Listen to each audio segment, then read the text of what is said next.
Oh, sorry, we're muted. Yeah, so I think we disconnected for a second. I'm not sure what it was like for you guys, but for me, it was telling me it was offline. But now we seem to be back. So I was saying some very smart things about this position. I don't know if anyone caught any of them. But this is the live game right now. A6 Bishop F1. Hey, chess lover, how's it going?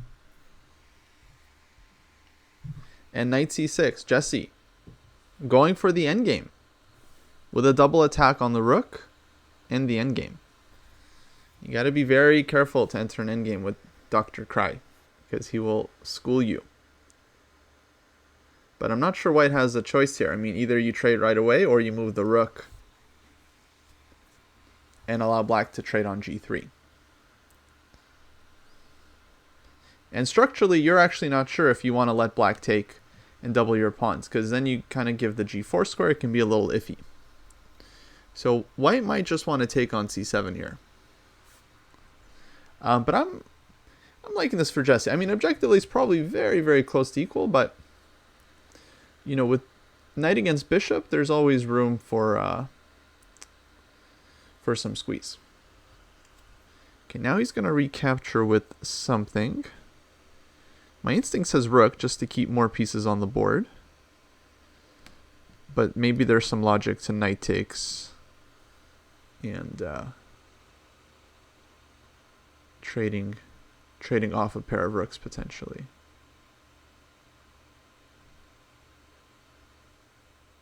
Yeah, with knight takes, you could say that black can try to win the d file because the rook is hanging. So there's no just rook cd1. White could go rook dd1 and just kind of keep the tension like this. I'm not sure if I see anything so special here for black. Castled Corgi, thanks for subscribing. Whoops. Let's find Jesse's game. Okay, he does go rook takes. Yeah, I think this is more dynamic.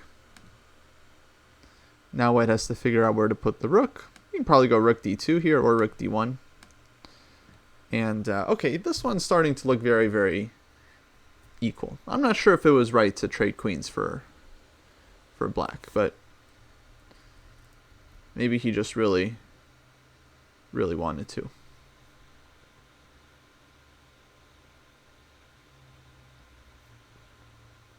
The pin is a little bit unpleasant, so it feels like you are going to have to allow it at some points.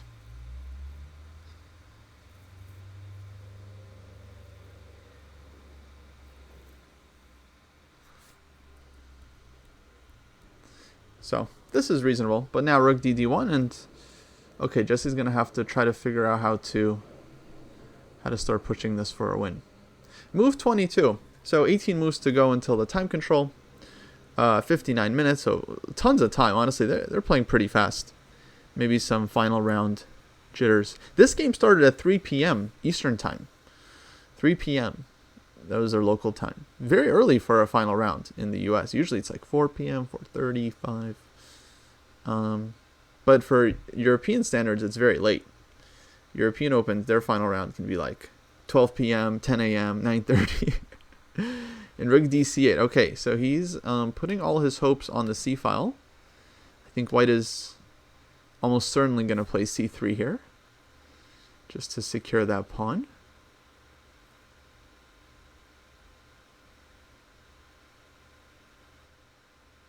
Maybe he can convince himself to play c4, c5, but I think if I was black, I would be welcoming the c4, c5. I think this would give us something to work with. Hey, Cartier, Abdul Rahman.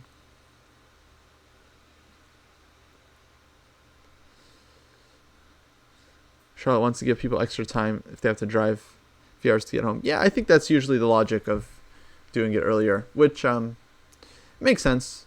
Just as long as you don't make it too early. Like in Spain, in Sitges, every round was at 4:30 p.m. except the last round, 9:30 a.m. So imagine you get used to a schedule, 9 rounds, 4:30 p.m. You're playing in the afternoon. Then that 9th round ends. You have to eat dinner, and then your final round, like most important round, 9:30 a.m. I mean, so a little earlier is okay.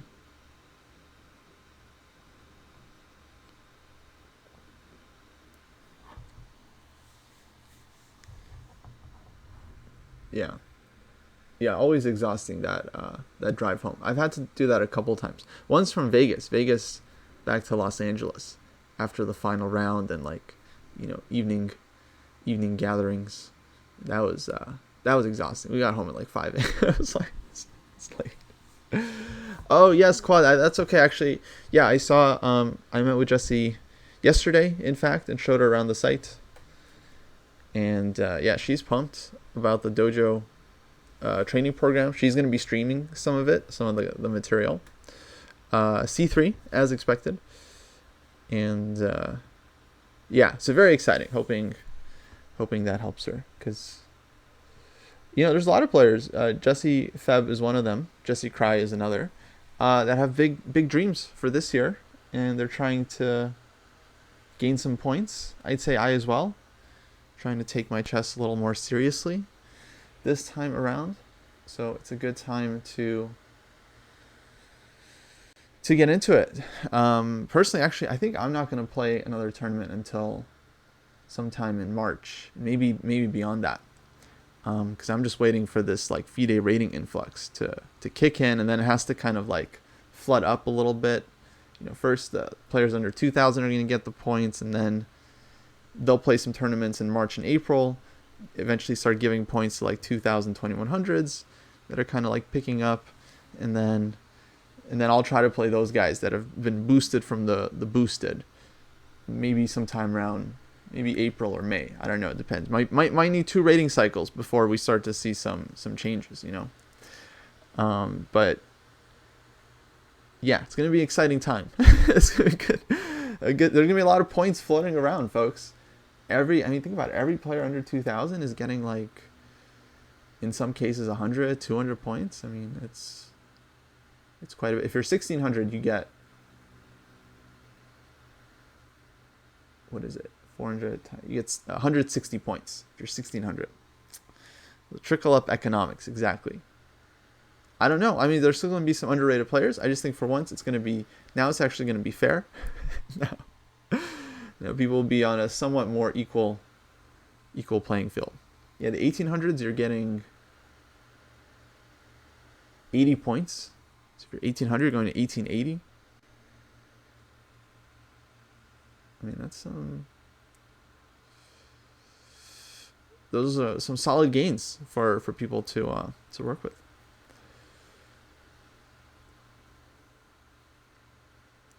Yeah, exactly. The UFCF rating is, I think, not so bad, but yeah, the FIDE rating is pretty brutal. Okay, so C395 from Jessie. So he's picked up the pace. He's got plenty of time, but it's not really one of those positions that's super sharp. So I think he's just playing quickly, and so that later he'll have time when eventually it does get sharp. But I think he definitely has designs on playing this for a win. Like, for example, he can plan tonight on C4. He can go B5, B4, do a little minority attack kind of idea, put pressure on White's C3 pawn. Objectively, I imagine White is fine, but if let's say we just get some moves like G3, Knight C4. Let's say White takes this one, Rook takes, Knight D4, B5, just for example. This, I think, is definitely some questions here left for White. Like, you can play this, I think, as Black, like A3, maybe Rook B8. There's no B3 yet. We want to go like A5, B4. Eventually, dream scenario, we get 2 rooks lined up against this guy. Maybe we win 1 pawn, and then we have to convert 4 versus 3. It's a very long game, folks. It's a very, very long game. But you have other ideas like Knight B6, Knight A4, just some pressure, some E5 somewhere, maybe like G6 first to control the knight, then eventually some e5 ideas like e4, e3. Try to break in.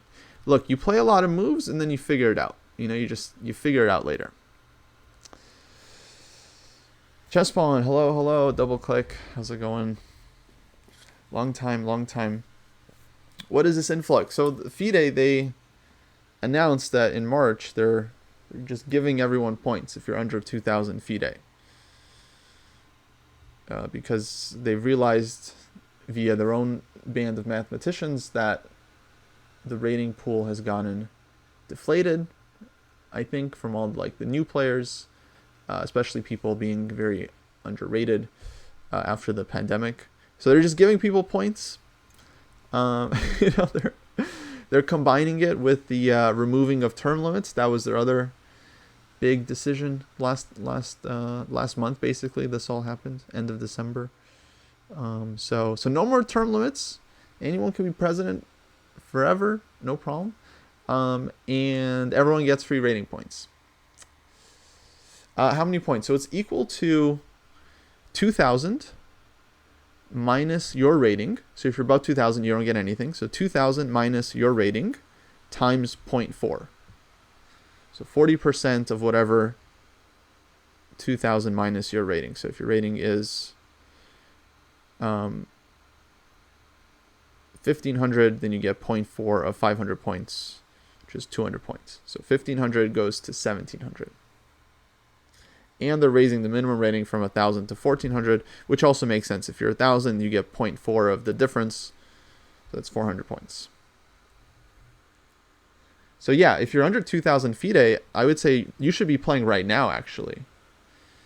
Like right now is the great time to play because it's basically a free roll. Like if you do well, you gain some points. If not, you're going to gain a bunch of those points back anyway.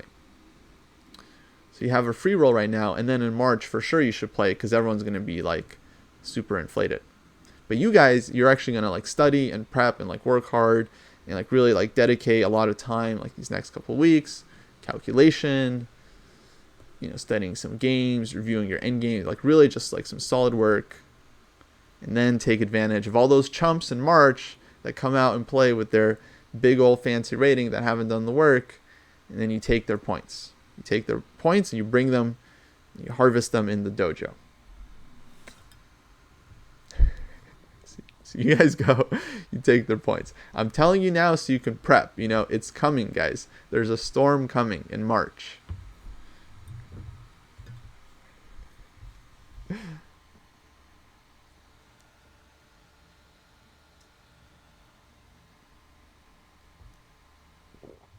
How's the tournament going for Jesse overall? Yeah, I think he's doing fine. He's got 3.5 out of 5. Maybe I'll put that in the show title.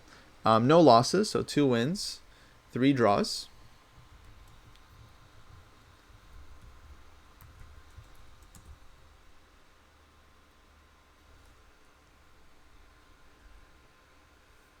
And I think a lot just depends on this last game, as it often does in these kind of shorter opens. Because this was just a 6-round open. It's not like a big boy 9-round open. So it's just 6 rounds. So final round, if he wins, then I would say definitely very solid event. If he doesn't win, then I would say it's okay. Like a loss would kind of ruin it, but a draw wouldn't necessarily spoil anything. I think he would maybe gain like a couple of points, but I'm not sure. So far, he beat 2 low-rated players. He drew 2 players about 2,200, and then he drew GM 2560. So if he draws this game, not sure if he's gaining much.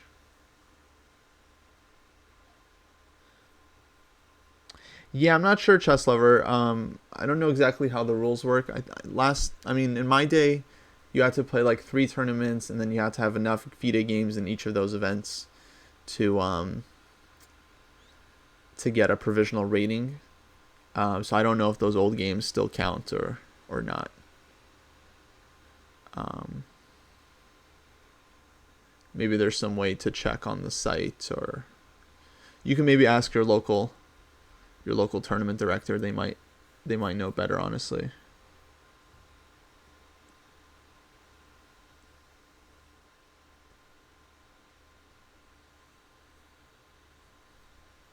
Yeah, I'm just thinking like a couple months, guys. I think, okay, in March, it might still be too early for me to really play because I don't face under 2,000 rated players very often. And if I do, their USCF is still going to be like 2,200 or something. So I'm like, okay, even if they went from 1,900 to 1,940, that doesn't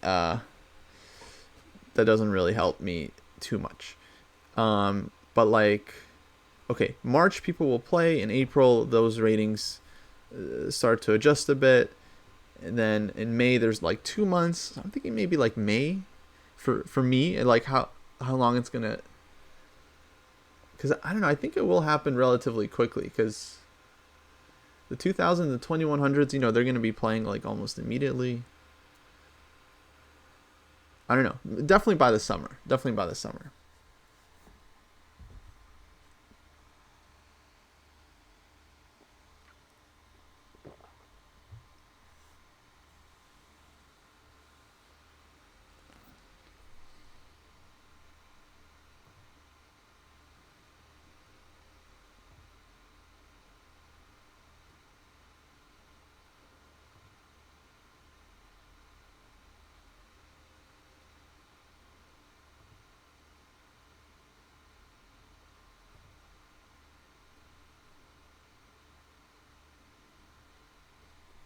Whoa, we got big updates to the game editor database. I didn't see this. Jack put an announcement in Discord. So unlisted games. Ooh, that's big. You can now put up unlisted games and upload them. Blank PGNs. So you can just start a game from fresh. New settings tab. Change the default orientation. Man, this is huge. Autosave. And position database. Wow. Wow, that is big. That's awesome.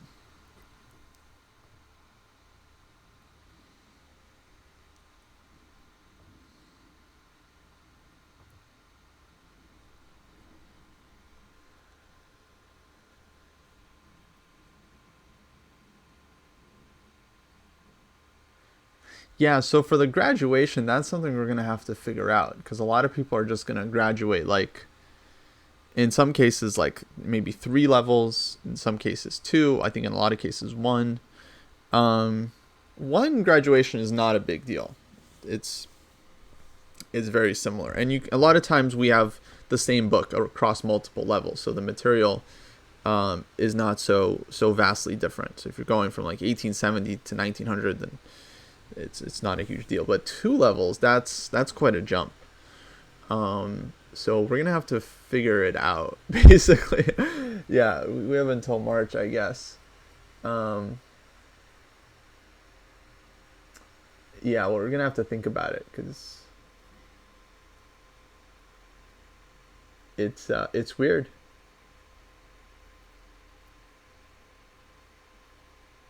Thankfully, it only affects the FIDE people. So if you're using your online ratings or your USCF rating or whatever, then you're not going to be affected by that.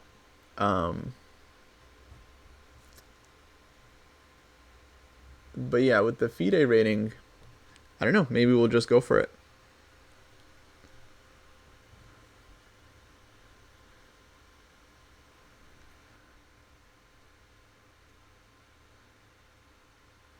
Okay, so White's in this awkward position where he doesn't really feel like he can play this for a win, but he doesn't want to just try to make a draw, so he needs to just kind of like make moves. I feel like knight d2 here, to me, feels logical, covering the c4 square.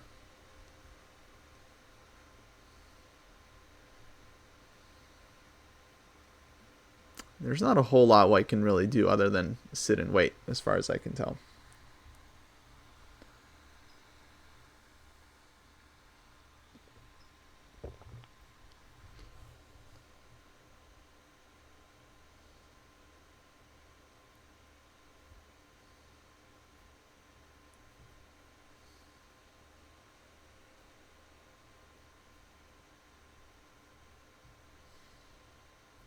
Boss Tweet, thank you for subscribing. I don't know if I missed it or if this is a second. Second, thank you.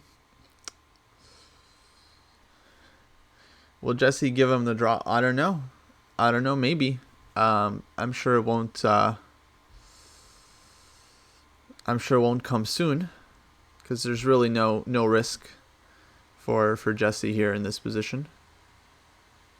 And he's made some draws so far, but they've all been kind of like fighting. Like he's been pushing for the win as much as he reasonably can.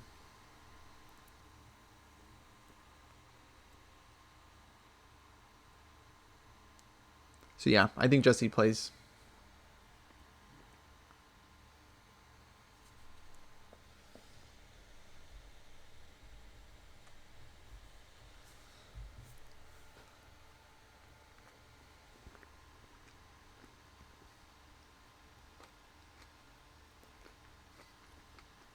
Okay, G3. That was my random expected move.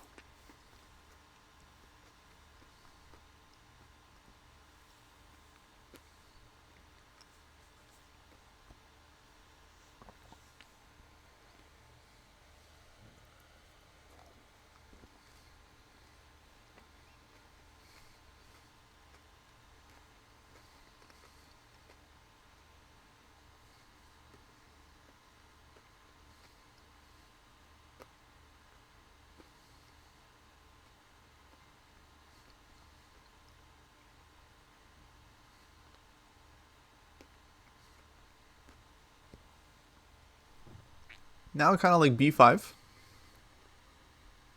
or knight c4. Either of these moves seem to make sense to me.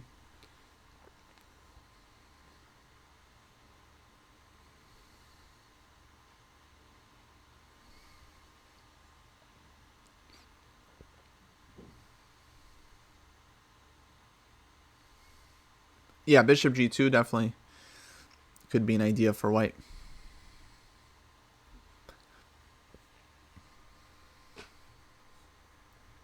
So knight f3 check. I was thinking about this one. It is a check, but then white goes king g2, and where do we go from here? Because it's not enough to give check, you know, we need some kind of follow. Because it feels like the knight was just kind of nicely placed on e5. On g5, I don't know.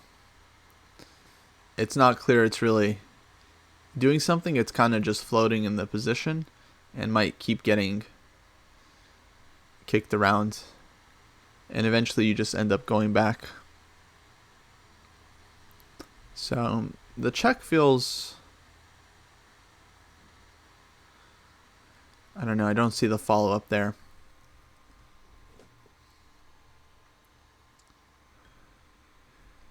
Yeah, you could try b6, a5. The a-pawn's hanging, so the problem is you don't have b6 right now. And you don't, I think, have a5 as well. So this would be kind of nice, but it's a little bit awkward to set it up. Like, you got to play rook a8 or something, and Jesse's not playing rook a8. Okay, Jesse went knight b6, so he does want knight c4, but he wants both knights to c4. And maybe even a knight to a4. So Jesse's keeping it flexible. Now I think he's anticipating this one, because you can go like knight a4, rook c2, and there's no knight on d5 hanging, so I feel like black gets very reasonable play here. b5, b4. Still seems like white should be fine, but white is always fine until they're not. You know, you just kind of, you slowly improve the position and see if you can poke around and create a weakness. Yeah.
So yeah, questions.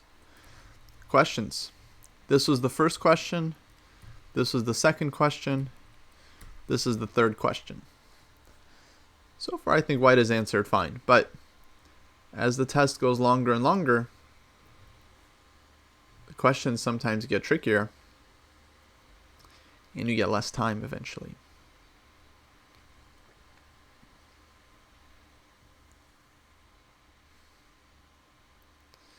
So yeah, one of black's horses definitely coming to c4. Maybe one to a4.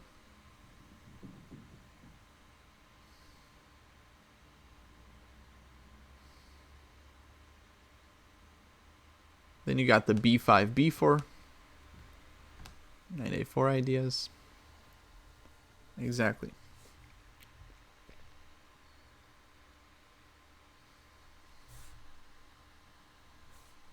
Actually, another idea is for black to play g5.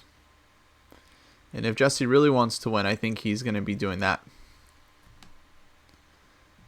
If you can get g5, g4 fixed, let's say like f5, you bring the king to f6, defend the knight.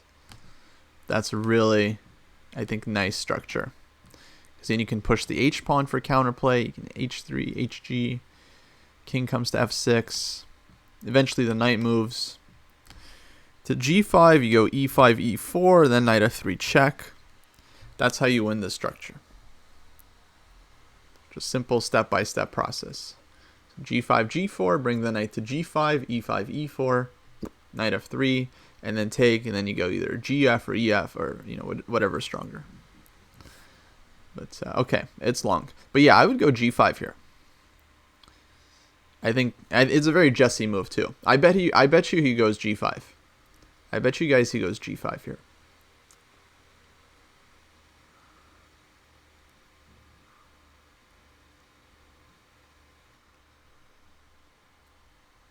I have a good feeling about this one.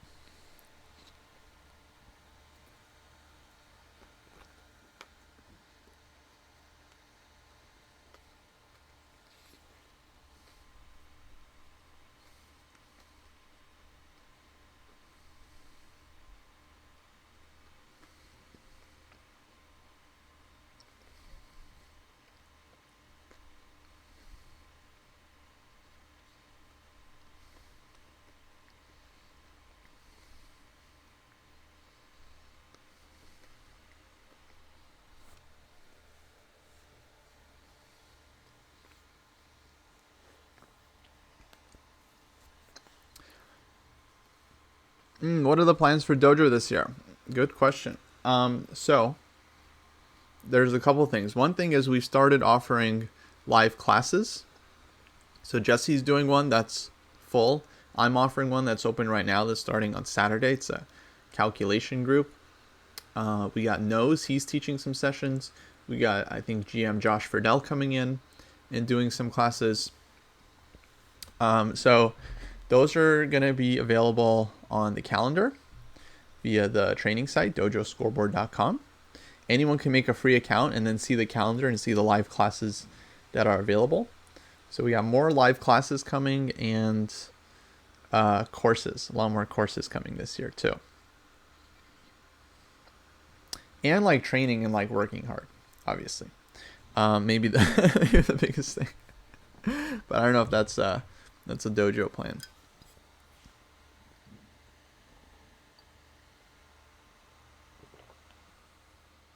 Come on, Jesse. Go g5.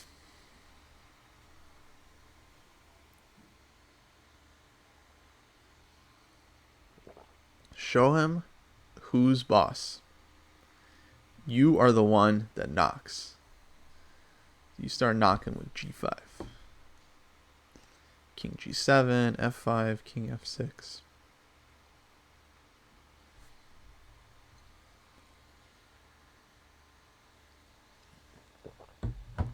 The requirements for the classes, you just need, well, for most of them, actually, you do have to be a member of the training program. Some will also be open to anyone that's on the free tier.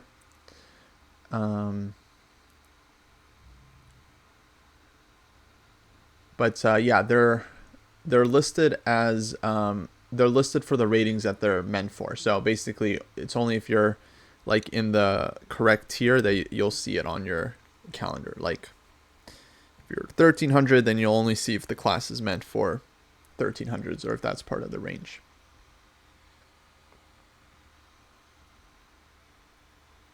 Yeah, Totter, actually, if there was interest, I was definitely interested in doing an under 1200 calculation class. In fact, I should put the word out because, yeah, I want to help you guys out too.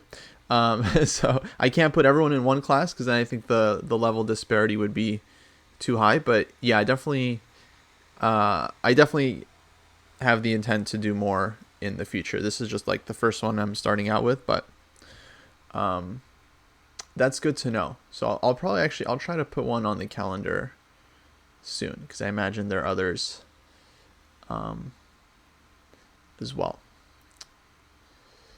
But yeah, I agree. I think it doesn't have to be too long. That's why I chose like this 4-week time period. I feel like 4 weeks of just like solid like calculation training, just like here's how to calculate, here's what to look for, and then that just kind of sets people up to then do a lot of work on their own more effectively.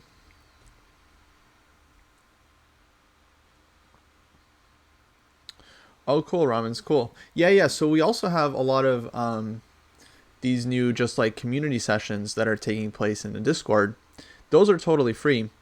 You do have to be a member of the training program to be a part of that Discord. But yeah, we got a number of people running those. Nose, I think he just does those. He just does it on his own. But we have a number of people running those weekly now. Those are also on the calendar. You see them as like green events that pop up. And yeah, the plan there is to just have like regular sessions running every week that anyone can join.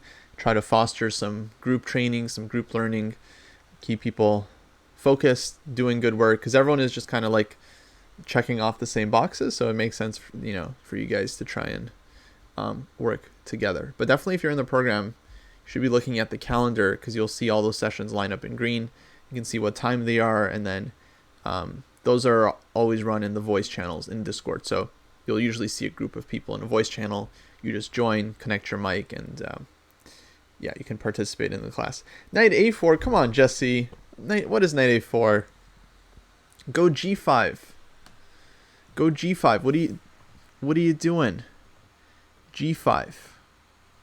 G5. You have 4 pawns, he has 3. You need to push your pawns. A great player once made a video about how the minority attack is for commoners. And I think Jesse is going for a minority attack here, where you should be using the majority. You got the kingside majority. I mean, I'm sure it's fine, but he should still push G5 soon. It doesn't really, he can always push G5 later. But I don't know, white can go F4. Maybe, F4, I think he would be happy to see. But H4, maybe H4 he's also happy to see. Hey, Stellar Chess, thanks for following. Hello. We're watching our GM Sensei play. And I would say he's got a little bit of a pull here. But it's going to require some help. White's going to have to start futzing around a bit.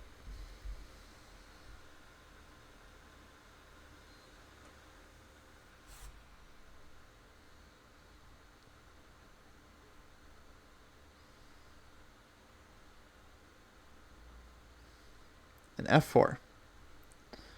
Okay. Maybe Jesse's happy to see F4.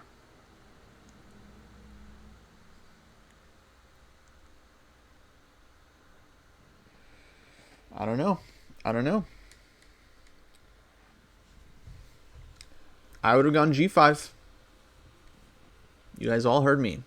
Because if you play G5 first, Jesse, then after F4 you could take and go knight G6, and then this is at least unpleasant because the pawn is already a weakness. White has to go like rook F2, and then yeah, maybe knight C4 or something. But here, black is definitely playing. Can even play like knight e7. Bring the knight to f5.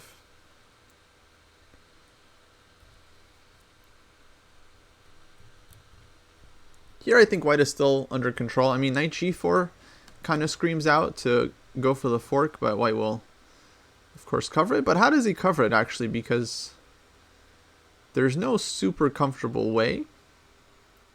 Like, rook e1, then you lose the d file. Black can try to take over this way. Rook e2, you're blocking your bishop, so maybe rook e2 is fine, and then bishop goes to g2. It's not going to take that long for white to achieve this. Probably this then. But, yeah, actually, this seems fine for white. He should have gone g5.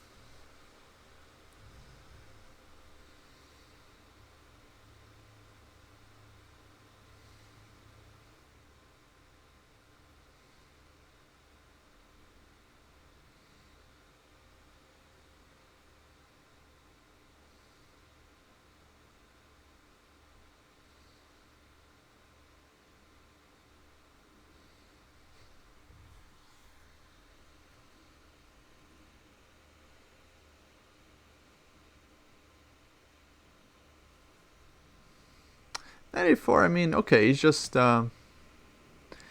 lurking, right? We got a lurker. He's touching the pawn. He's lurking, and then it's hard to push b3 because c3 is always weak. So the knight a4, that's kind of a nice floater. You can support it with b5. My problem is the knight on e5 now has got to go. Knight c4, I think, is more. Seems more logical than g4.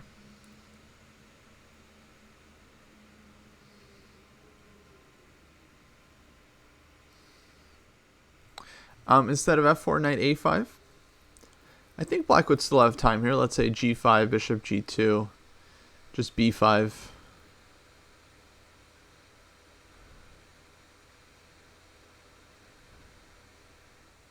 think is okay for black.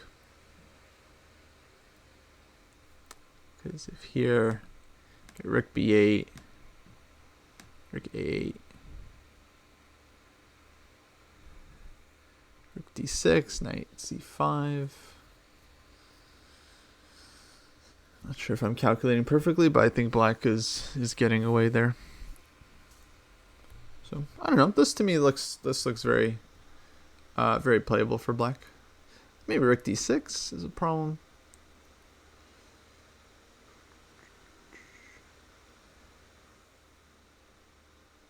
b4.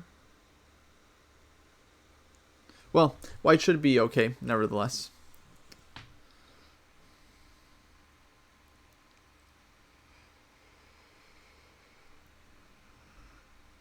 Okay, he goes knight g4.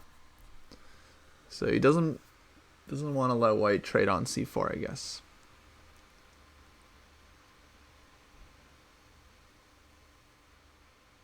I think he wants white to go rook e1. He's like, please go rook e1. Rook e2, I think seems more to the point here, because then the bishop comes to g2. Rook on e2 is well placed. Got h3 coming. You're off of the c file, so there's no pressure. I think rook e2 is the right move here. Yeah, Passpon, this was knight d2 Tarash French.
Oh, it's only a 10-second increment? That's surprising.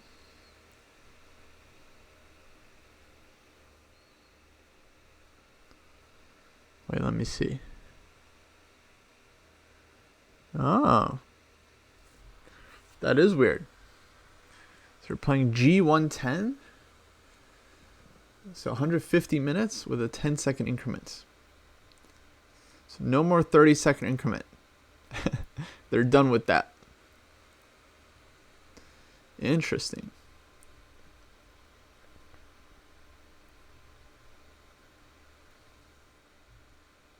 So it's a little bit faster. So it's not like 46 minutes with 30-second increment. Just 46 minutes, 10-second increment. So yeah, once it gets down there, you know, some stuff's going to happen. All right, let's get some music going.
See if this works.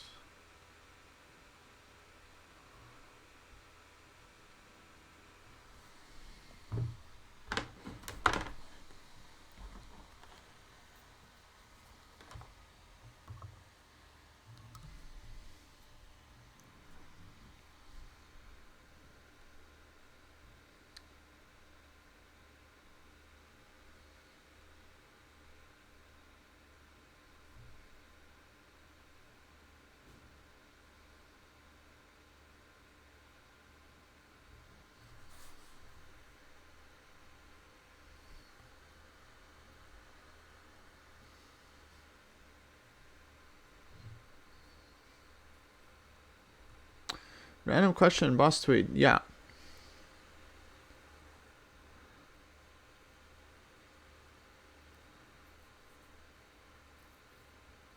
Ooh, 90 minutes. So yeah, definitely practice is the best way to prep for that. Maybe start with like, you know, some 45-minute games or 60-minute games, and then work your way up, rather than jumping to the full 90-minute right away.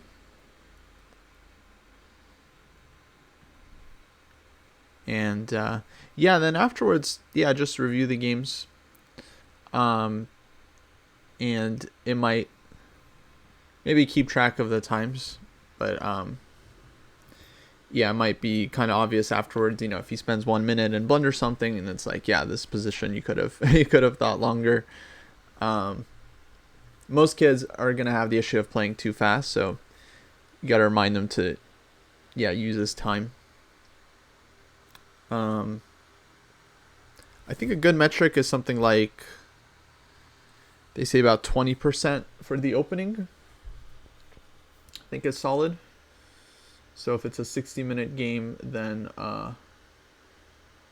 should be using about 12 minutes in the opening. So have around 48-50 minutes as you're entering the middle game. Maybe a good benchmark. And then on the end game side, you should definitely leave yourself with time for the end game, at least 10 minutes or so. But yeah, I think, yeah, practice games are the best. He's definitely going to play too fast, you know. I can tell you just right off the bat, you know, that's just, if he's used to 25-10, I mean, that's what you're used to, right? So, but especially for kids.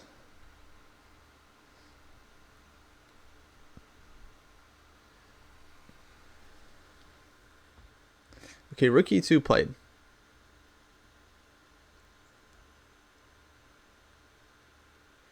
Now Jesse's got a knight on a4, knight on g4. What are these knights going to do?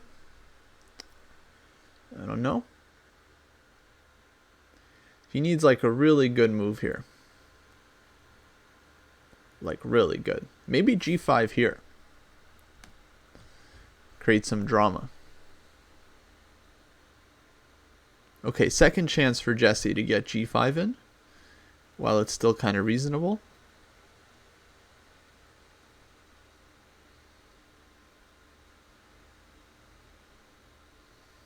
Come on, Jesse, you gotta hurt him. Gotta hurt the guy.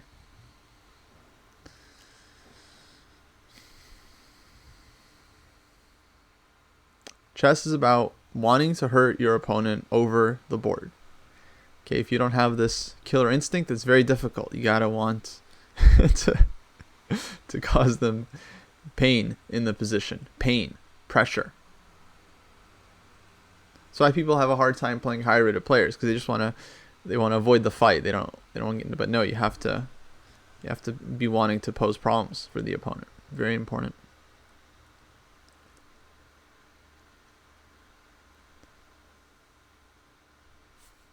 I think rating wise he's about even.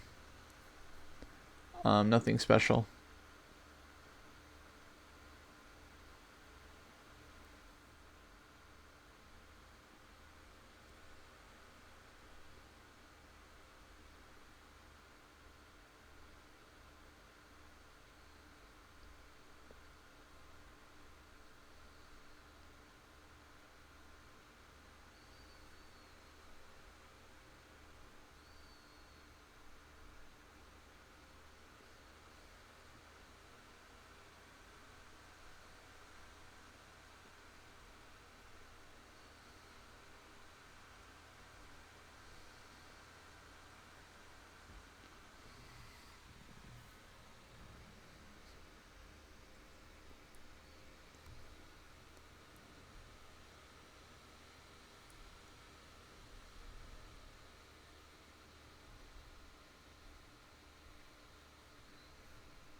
The ratings are their FIDE ratings, I believe.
Bishop h3, I think the knight just goes back to f6.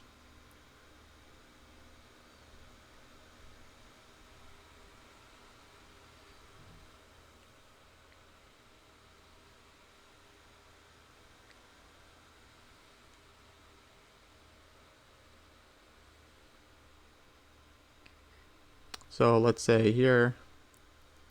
Oh, we play king f8. King f8, Jesse. Jesse, what is going on? It's like not getting enough protein in his diet or something, you know. So g5 was the right move. Take. Bishop h3, I think just go back, and then if rook e5, g4. And yeah, I think black can. Well, okay, this one is lost, right? So this isn't. Yeah, this just doesn't work for white. So knight on a4, as we can see, is putting pressure. Just putting pressure. I don't mind the knight on a4, actually. I feel like it's quite a good piece. It's just putting pressure. Black's gonna go b5 at some point. You can always hop back to c5. Yeah, I don't have any issues. My issue is that Jesse's not playing g5. And he's just hoping, the guy is just going to like hang a rook or something. And he'll go rook takes, and then he'll win. I mean, I don't know how else he expects to win this game. But he's just like, all right, I'm just going to not blunder anything. I hope you blunder. And I'm not going to push you too hard either. I'm sure something will come. I still have faith that Jesse will go after this guy.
Yeah, I've been playing too much recently. I just came back from a Euro trip where I played 2 tournaments. So, yeah, Charlotte wasn't really on my radar too much. Also, it's a 6-round event, so for me, if it's not a 9-rounder, I often don't play them. So I want the norm chance. But yeah, mainly I've just been playing. I just had already too many tournaments. So now I need to take a break, work on my chess, analyze a bunch of my games. The good stuff. It'd be nice to like really get better, get like a lot better. That would be fun.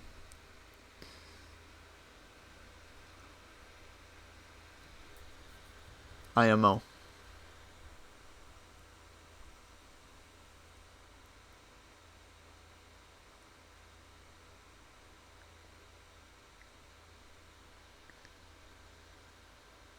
My tournaments went okay, and Citrus, I think I gained a couple points, and then in Rilton, I definitely lost a few.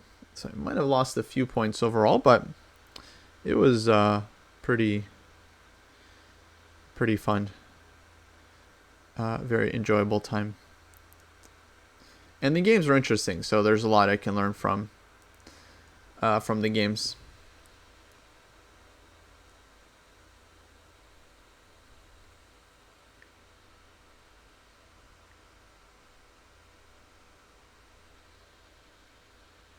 Yeah, thanks. That was definitely very fun win eventually against Sassy. That was pretty cool.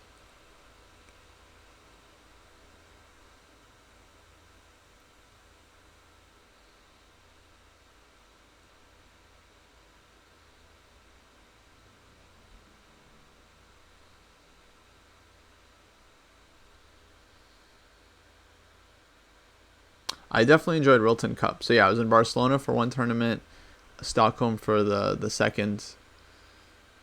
And yeah, both were very fun.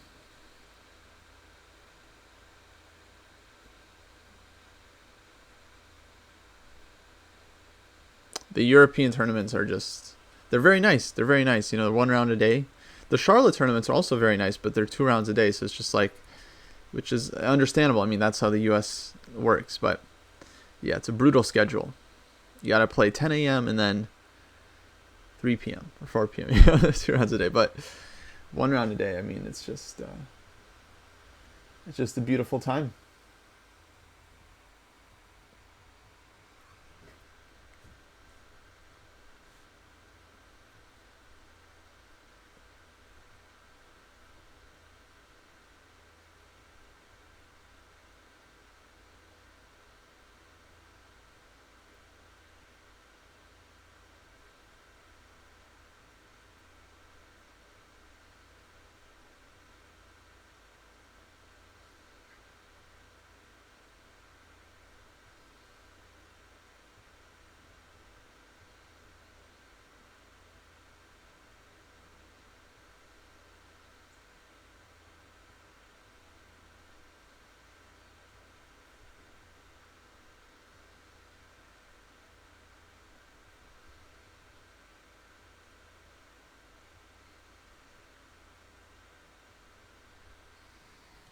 Yeah, Sitges is near Barcelona.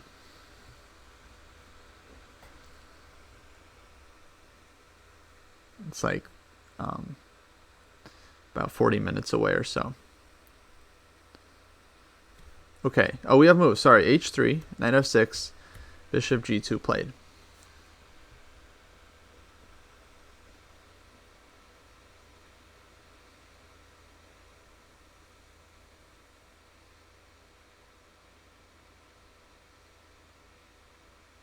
Yeah, now feels like white's totally fine.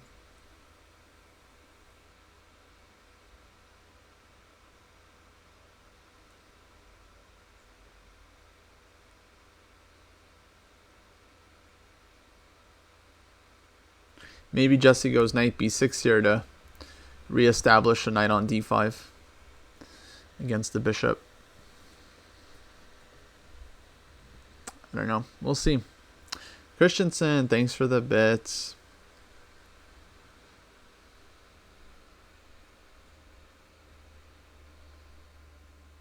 Hope you guys are enjoying being able to watch Jesse's last game.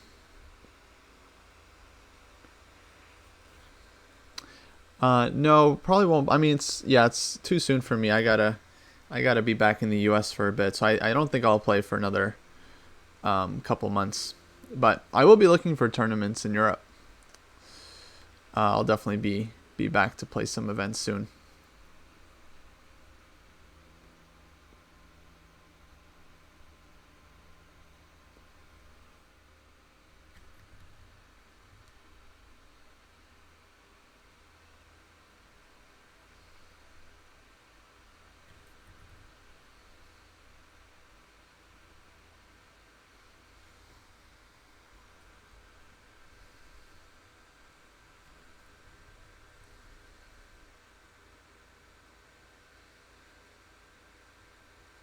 Are you allowed to make notes in OTB? No. Generally, no. You're not supposed to write anything down other than the moves and the clock times. You're allowed to write down clock times, but that's basically it. Because people are worried, people don't want anyone taking notes in general during the game. You're not supposed to.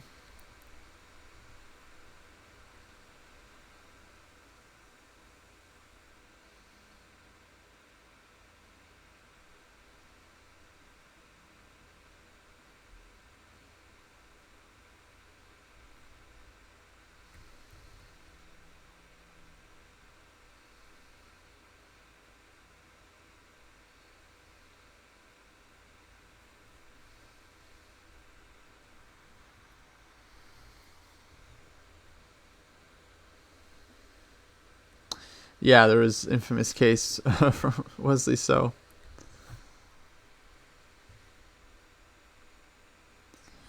Who got in trouble for for writing too many notes before the game.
Yeah, that makes sense, Dayman.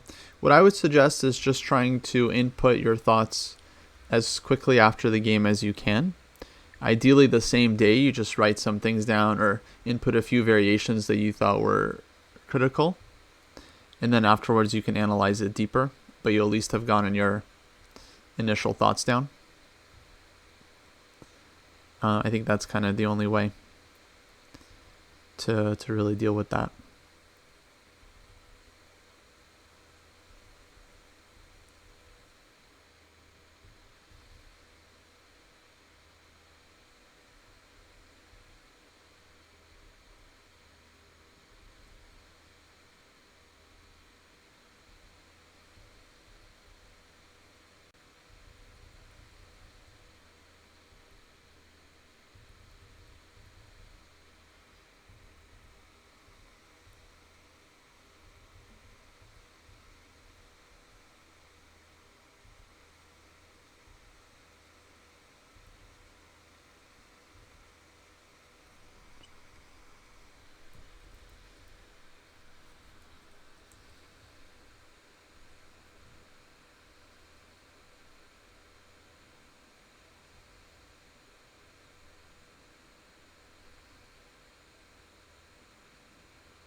Yeah, how have you guys been liking David's videos?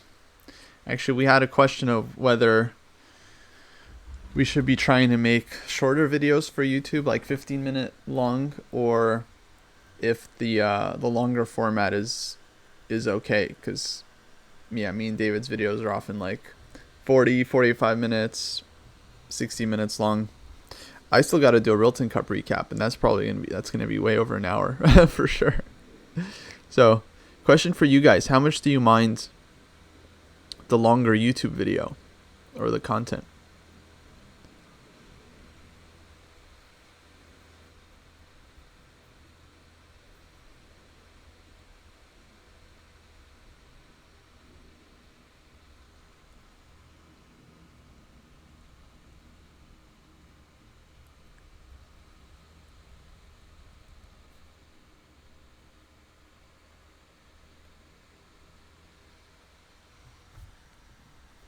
Longer videos, okay, 30-minute range. It's definitely more like in the middle.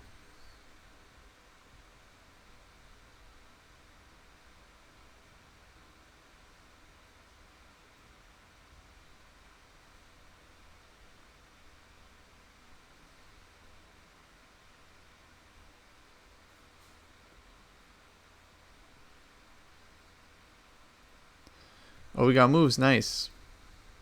Oh, knight d7. Yeah, Laurent, you said this one. Rook d2, knight c5. Okay, so he's allowing the trade of knights. And then, yeah, for sure he's going to want to go for the minority attack with b5, b4.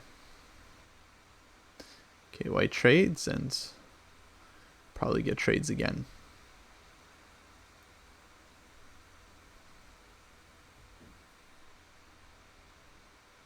Yeah.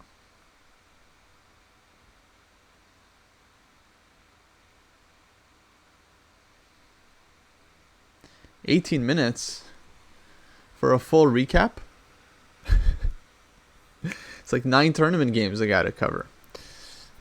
That's my feeling is that, like, yeah, for the longer videos people can just pause and YouTube, it saves your spot so you can just come back and watch later. Because I feel like, yeah, there's a lot to get through.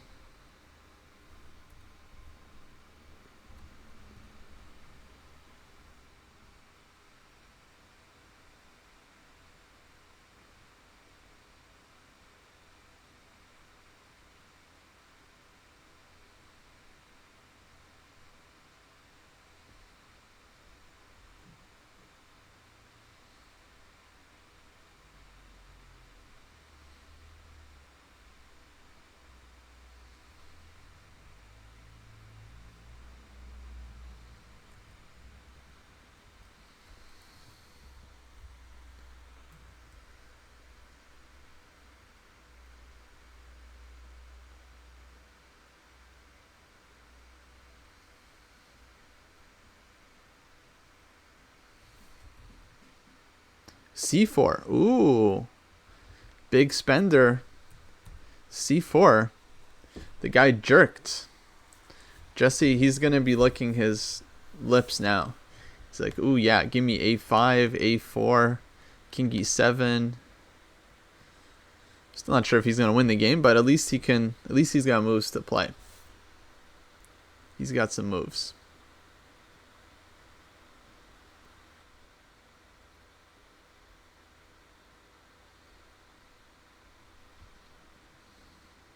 Okay, king e7. So he doesn't mind b4. Not sure why. Why not a5, Jesse? a5.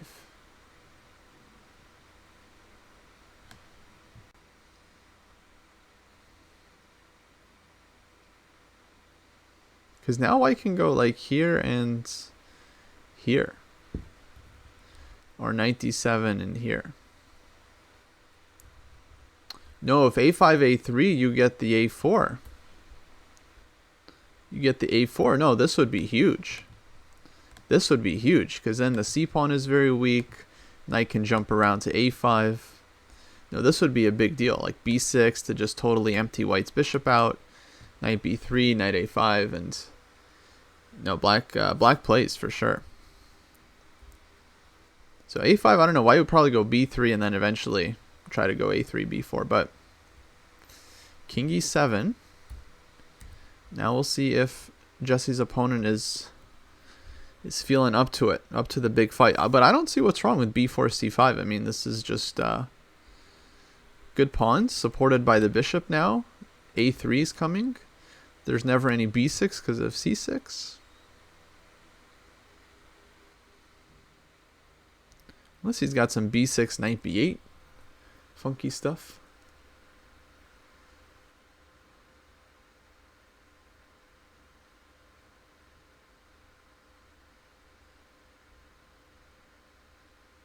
No, I don't think so. So here, knight b8, rook 1. Got to take with the knight. Rook 2 with the pin. Okay, you defend. But then a4. But this one's hanging. So now black is ready to unpin. Okay, I guess white has the check at least and can force a draw. But this pawn would have to already be on a4 to try to get something. So maybe he's provoking the guy.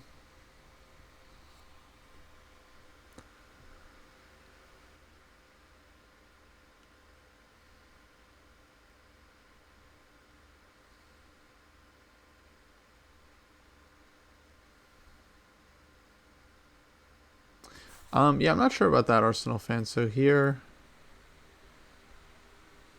let's say rook c1, because then white still gets a4, and then the knight has to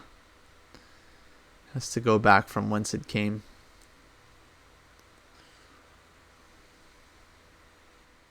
Rook b2 now, and I imagine black is still fine here.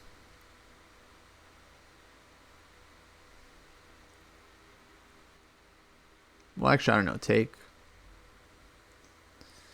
I don't think black is fine. I think it's a problem.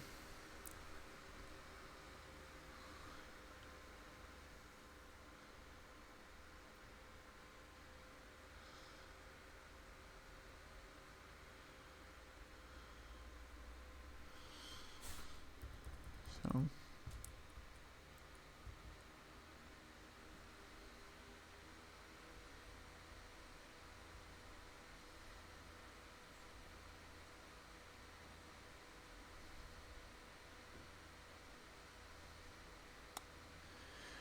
Knight c6, I'm not sure. I mean, no, the game continues, but I mean, white would have a lot of moves. a6, rook b5, I mean.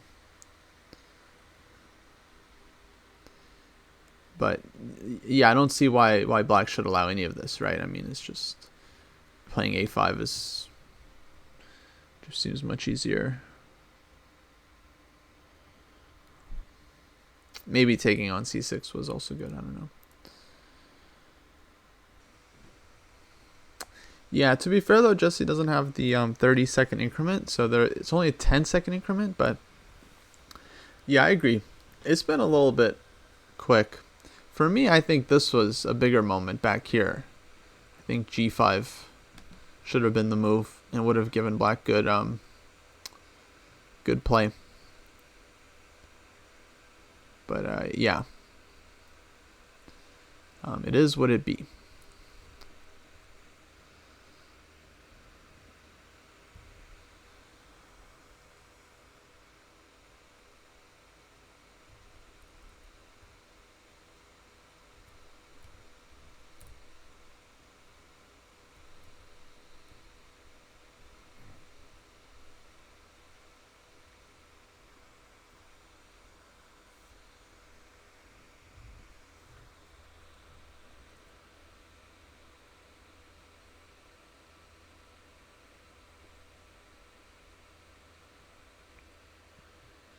They say with one pair of rooks it's easier to win than with two pairs on the board. Who says that exactly? I wanna know who says that.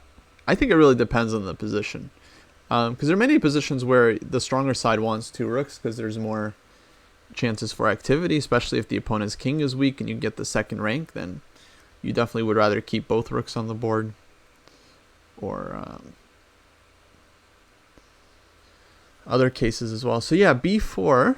We're gonna see if Jesse had something special in mind here, but I don't love it. Yeah, I think white really has to mess this up to give us any chances. Why allow b4? Good question. Good question. Yeah, actually, Arsenal fan, we looked at this line a little bit ago. So here, I thought white could play this, and here, and then force a draw.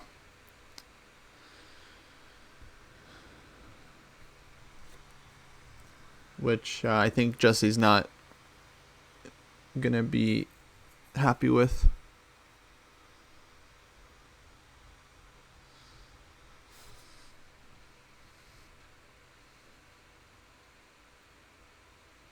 I think maybe that's what he underestimated.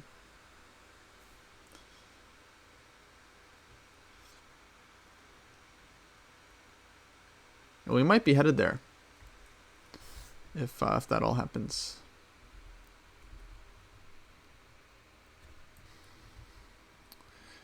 Is b6 necessary? No, it's just that's kind of the first instinct, because it's just immediately trying to put the question to white's pawns before white has time to build up behind it or go rook d6 or something. So for example, if white had one move to play rook d6, then now it's much harder to get b6 in. So yeah, it's just kind of logical to look at it first, because it's just the first instinct to just immediately try to get something done. And if that doesn't work, then we have to look for something else, basically. But that feels like the critical move to start with, is just the immediate pawn break, just opening up all of black's pieces.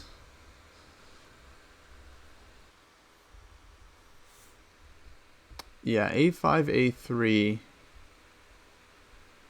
think is the same, basically.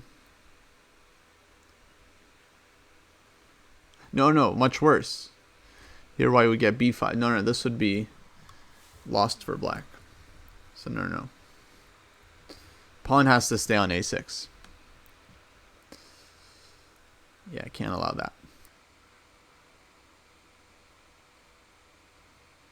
So yeah, here white can also try this.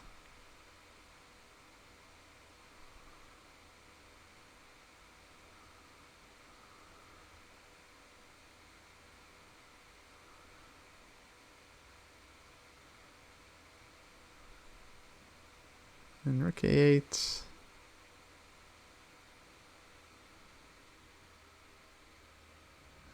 Not sure about.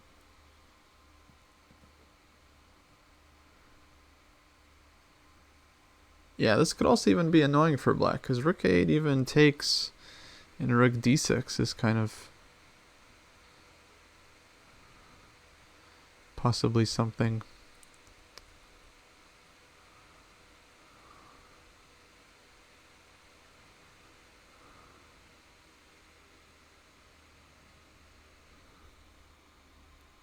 Yeah, it would be very hard to win this. Maybe a5 for black.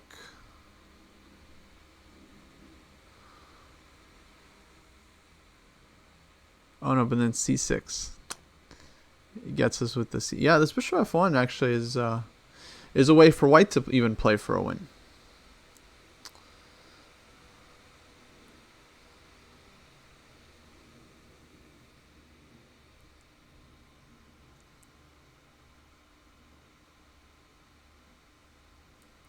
Yeah, I don't know if it loses exactly, but yeah, you don't want to allow this.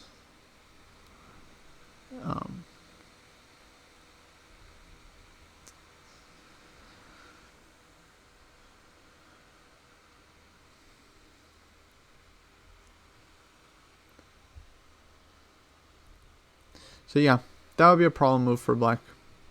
Okay, knight a4 played. So now I think c5 is kind of yeah, kind of called for.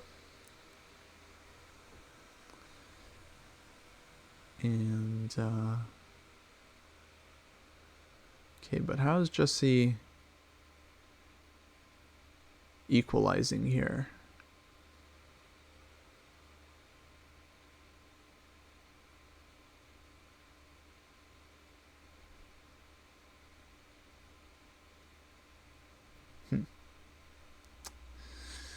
I don't know. This didn't go right, but okay, the clock is ticking down. Jesse's opponent gonna start to get nervous, start to believe, oh, maybe I can play for a win. That's when you get them. So Jesse, he's doing the old rope-a-dope, just lure them in, try to give them some hope, try to get them to start pushing, and then find something.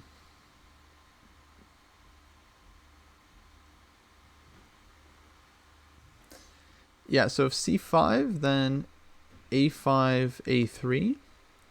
White just kind of keeps the tension.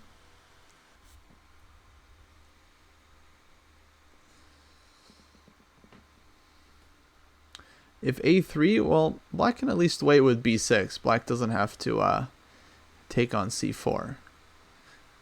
So b6 would be kind of my instinct here. And then looking to take this one. I'm sure this is still fine for white. You always have bishop f1, but I don't really see a reason not to play c5. Okay, yeah, c5 on the board. So Jesse's going to have to show us a really good move here. Okay, b6 played here. Knight c3, d5. Okay. Then white takes. He's going to say he can fight for something in this rook endgame.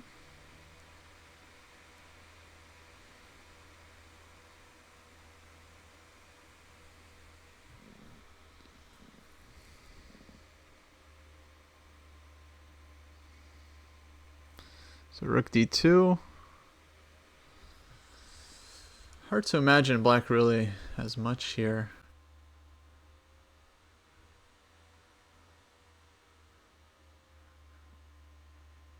Checking here.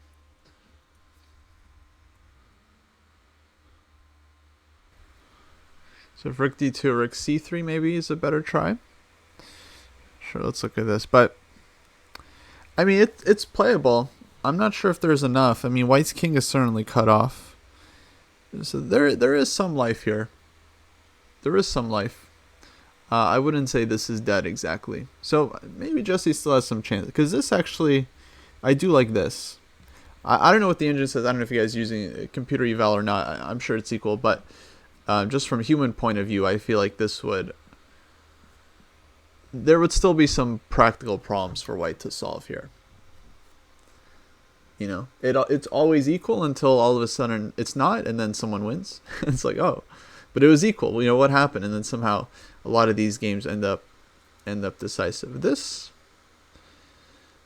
I think, is still possible to imagine white messing this up.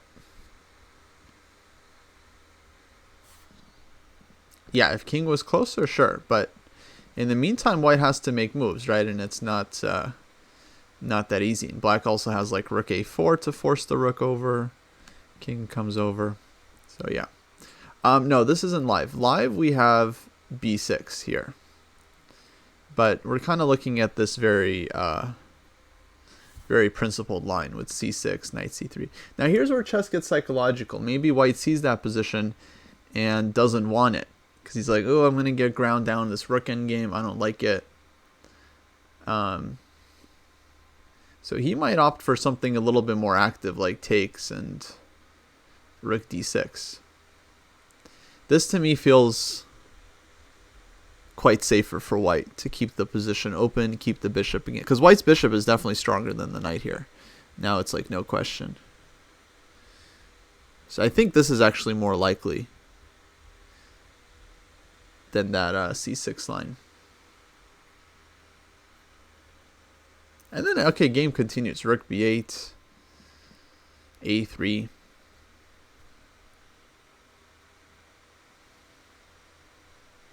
Rook c3, rook d3. Take, take. Still very close to equal. But at least it doesn't seem like black is really suffering here, which is good. So go Jesse. Welcome this dude to the dojo. It's going to be endgame sparring session soon. They almost got the time control. You know, usually do like 5 plus 30. They got 10-second increments. Maybe it'll be like 10 plus 10, but it's going to be endgame sparring session here soon.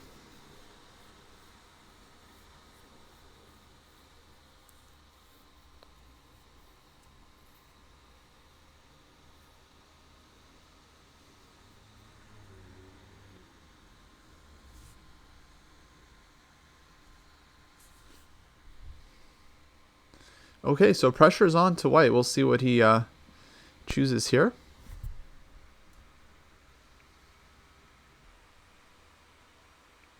Yeah, now it's getting critical. Now, you know, both players starting to lean it a bit, start to sweat.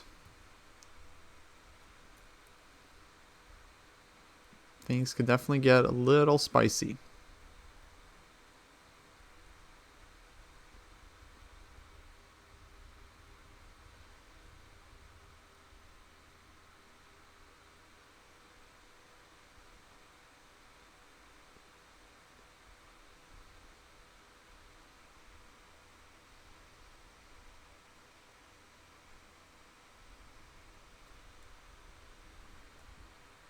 Okay, takes.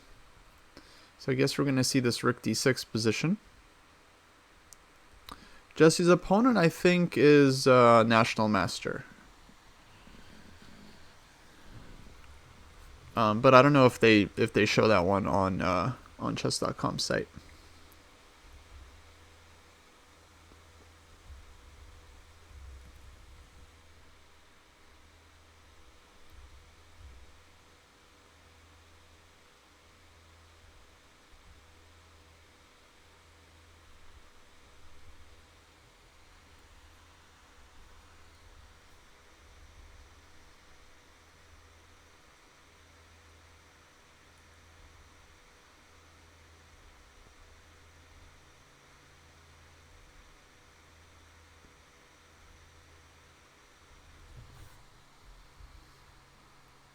Yeah, rook d6, and now rook c1 seems to be the simplest solution here for black.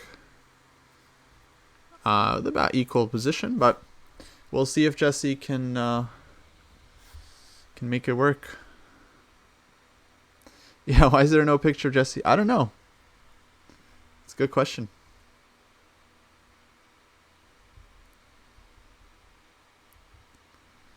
Very good question.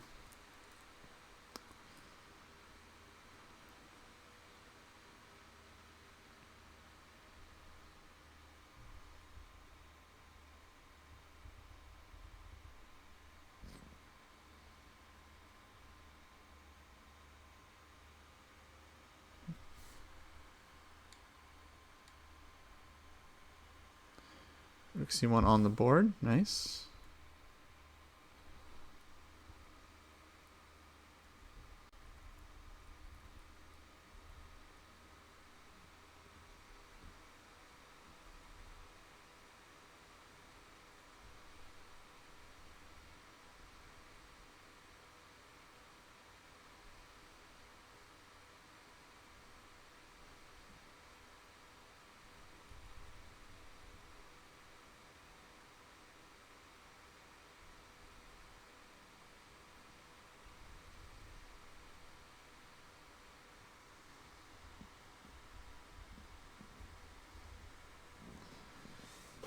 Okay, bishop f1. That makes sense, hitting the a pawn. So now I expect we'll get trade, rook c2, take, rook takes a6, b5. Yeah, very drawish. Very draw-ish. It's, I mean, not 100% going to be a draw, but it's like draw-ish. Tending that way.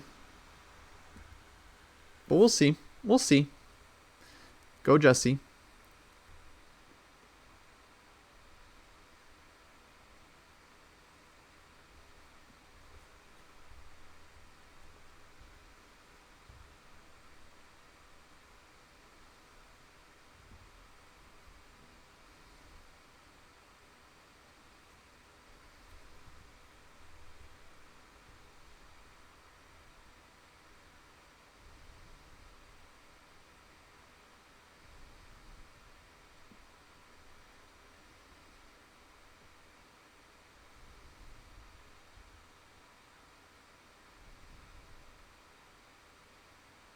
Well, knight d5. Jesse just found a tactic.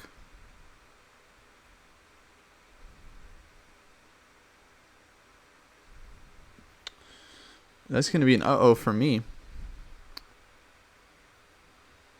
Guys, I think Jesse just found a puzzle rush. Oh, bishop f1 was a blunder. Knight d5. Bravo, Jesse.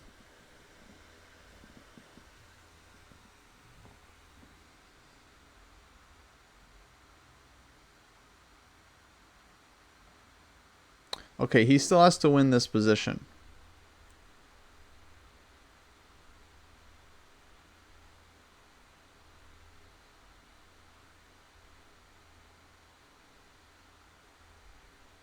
Which is not extremely easy.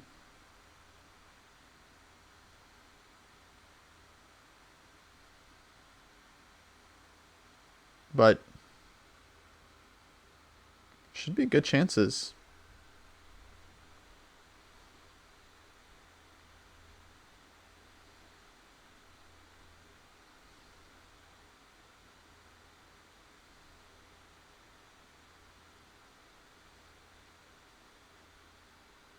Maybe knight check and knight c5.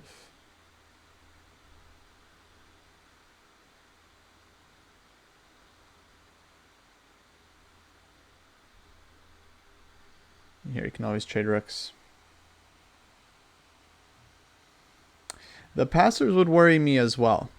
Of course they would worry me too, but a horse is a horse. Guys, a horse is a horse. Would you rather have 2 pawns or a full horse? You gotta believe in the horse, even if it looks scary. But this seems to be pretty winning. Like, for example, if we trade the rooks off, Black's king is in time to stop the pawns. So White would have to keep the rook, but once Black gets his pieces in, I mean, you're up a horse and you have the extra king to help too. So I think the pawns get stuck, you know, pretty quickly. I think they're just lost. No, I think it's totally winning. I think it's game over. Okay, we're getting this line. Let's go, Jesse. He's on 3.5 out of 5, so he needs one 1 point to finish the tournament off strong. King f2. We're gonna see knight takes f1.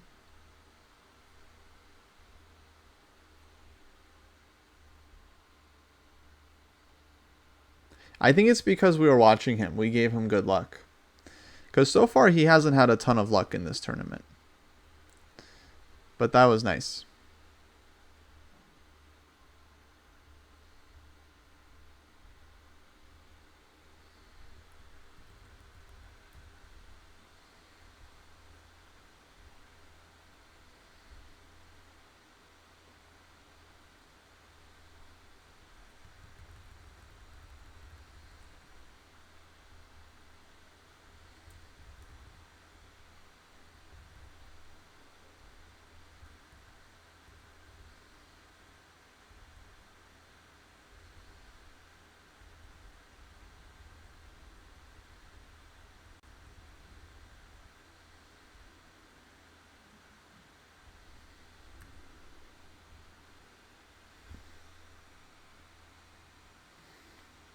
Yeah, I've been following the other games a bit. Not like watching them super closely, but yeah, just checking them out throughout the day. So takes, White gives check. Check is very reasonable. You force the king a little bit further from the pawns. So we're going to get king f6 here. Actually, you could go king e8 also. Check, king d7. Oh no, but check, he doesn't. His knight's still hanging. So king f6 we're going to see. Then b5, knight d2. b6, rook b1, b7, knight comes, yeah, back. And yeah, it's very slow for White to push that, to keep the b pawn. Because Black's rook just gets behind the further advanced pawn. Maybe White needs to run the a pawn. I think that might be a better try. But yeah, I still think Black is very much in time. It's going to be good technique, so it'll still be very instructive for you folks, especially if you're like unsure about whether you can win this position. I would watch and pay attention to Grandmaster Jesse's technique, because he's going to show us the way. Guaranteed victory here, 100% he wins. There's going to be no surprises. He's got a 10-second increment, so plenty of time. He just needs to get the horse back, stop the pawns, and it'll be GG. And then he'll finish his tournament off on a good note. He'll have 3 wins, 3 draws if he wins this, when he wins this. So he's got a chance here. Okay, rook d7. All right. Mr. Horobets shows he is not ready to give up the fight. He cuts off the knight. That's actually a very interesting try.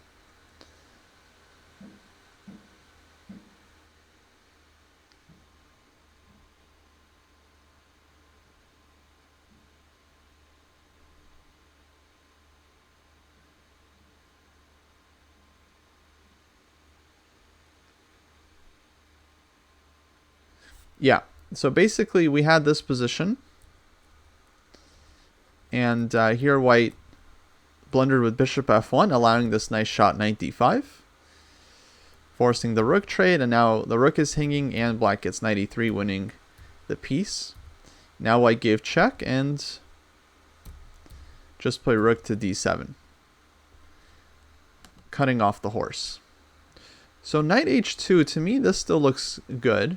If king g2, we have check, and the knight gets out via f3. So rook d2, I think, would be white's intention. But then the knight still has the f1 square. So I'm thinking black just goes like rook b1.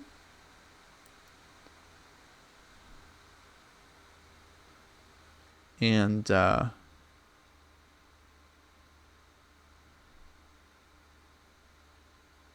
what to do? a3 here. And knight f3. And then the knight gets out via d4 or e1. And we're ready to take. So I don't know, rook d7, knight e1 check, knight c2, and that's it. The pawns are lost. So yeah, I'm not seeing this work for white. I think knight h2 here is good.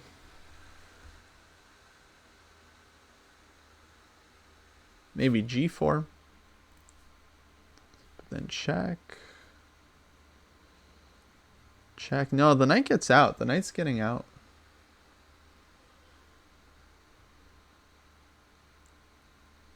So yeah, time for Endgame Sensei to do his thing.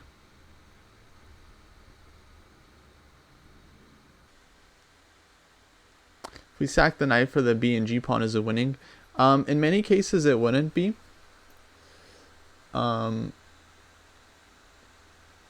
Because 4 versus 3 is usually a draw.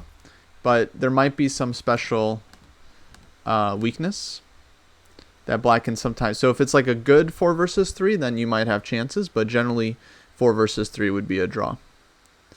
So yeah, knight h2, rook d2 played. Yeah, rook d2 is very unsurprising. Rook d3, it's hard to come to mind because you're giving the pawn immediately. But I guess the idea was like rook b3, and then the knight is kind of stuck. But yeah, this is difficult for a player to conceptualize at the board.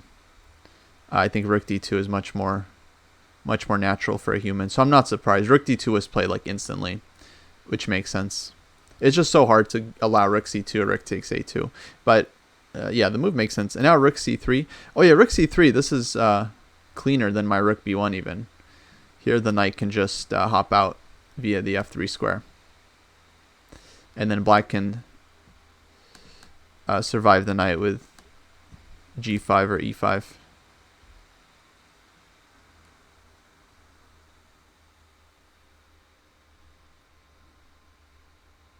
Yeah, I'd say Jesse's doing well. He's got 3.5. I think with this win, he'll gain points.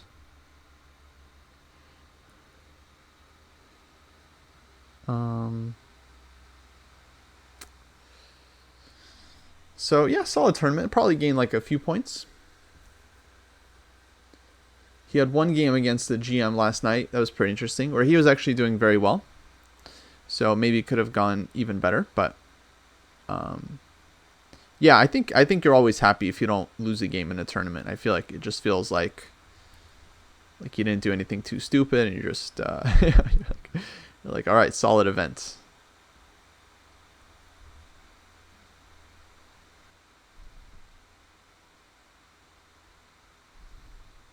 Yeah, black has this g5 idea. So some 4 versus 3 rook endgames, I think, yeah, there will definitely be chances.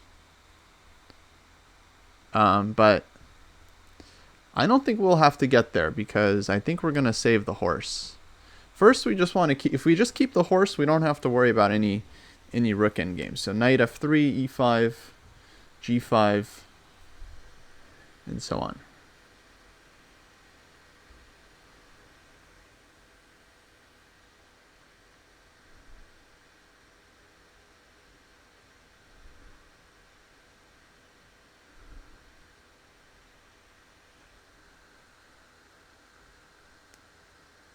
Yeah, maybe rook d3 lose as well. Still looks like it was probably the best chance though. Just to keep the horse cut off, because here the knight escapes immediately.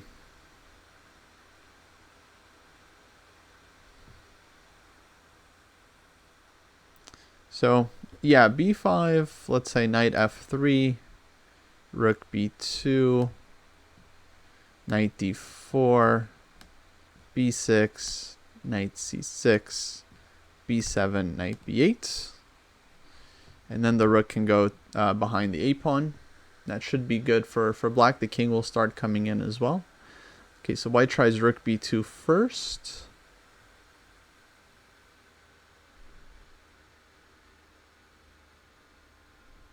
So we can get that same line if Jesse goes knight f3 here.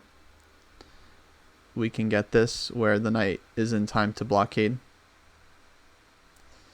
And then something like a4, rook a3, rook b4, say like king e7. I think black wins this because white is just basically stuck, and the king can walk over and start helping out. Knight c6, king b8, and it's a slow process, but you have 2 extra pieces on the queen side. You have extra knight and extra king. It's a lot. So yeah, knight f3 played. Go Jesse. He's close, folks. I think he's on the way. Very close to winning this.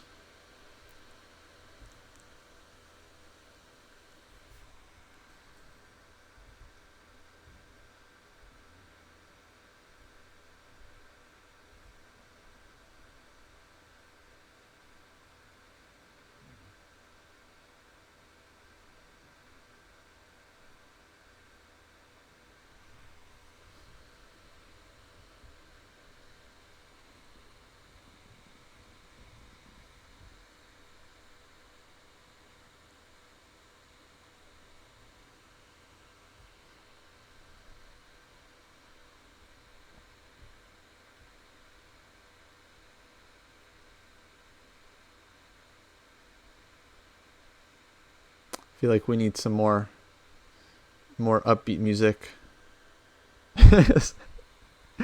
Jesse's doing well.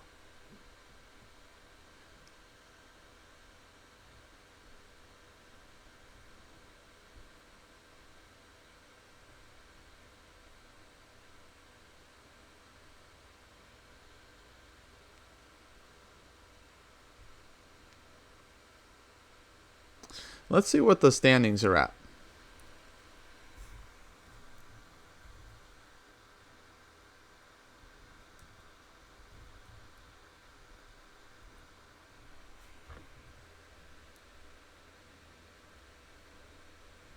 Oh, Brodsky won against Caden.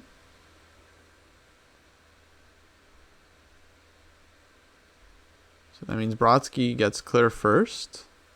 Emilio Cordova has 5. 2 players on 4.5. A couple players on 4 are still playing. And then Jesse's playing with 3.5. So key game is Zhao Jin Chao against Gergely Cantor, which is on board 2, I think. And this one is looking equalish. So we're hoping they draw, because then Jesse might actually tie for 3rd place. Best case scenario. So Jesse ties for 3rd. And that means he would tie for maybe like $1,300, split like 4 ways, maybe 4 or 5 ways. So all right, a little bit of folks, subscribe to the channel, please. After 3 days of hard work, he might win like $350. That's what we're looking at, like best case scenario. Okay, what happened? b5, knight d4, a4. Okay, so white's running the a-pawn first. I think black has a couple options here. Rook a3 comes to mind. e5 certainly looks possible. Just gotta get the stuff back. Gotta deal with the pawns. Actually, rook b3 also looks like a move. Because the pawns get blocked and easily picked up. White's king is just too far. So rook b3 maybe. But then rook d2, e5. Yeah, should win for black. Once the king gets in, it's just the knight is too strong. Pawns are stuck. Yeah, rook b4 coming, and slowly but surely black will eat these one by one. Maybe rook a2, but the pawns are still stuck. You can't push without losing b5 and then allowing knight a7. Okay, so Jesse's still in control. Lots of ways to win. Plenty of time. Just got to pick something solid and go for that.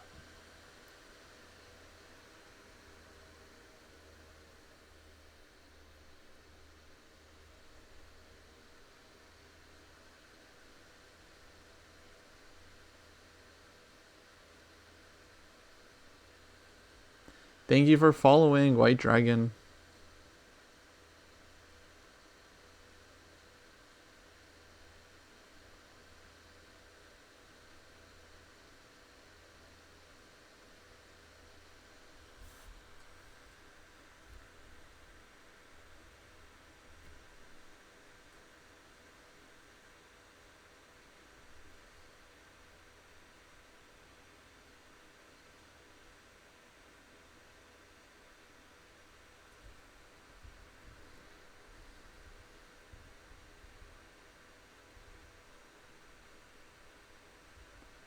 Okay, black to play still.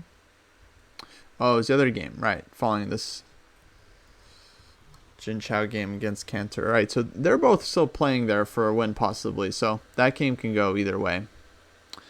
What's the pairing system? It's Swiss pairings, which are based on your rating and also just how many points you have in the tournament.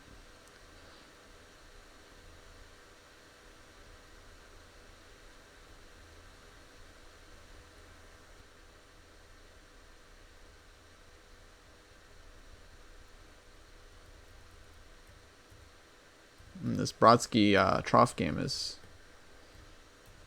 very interesting.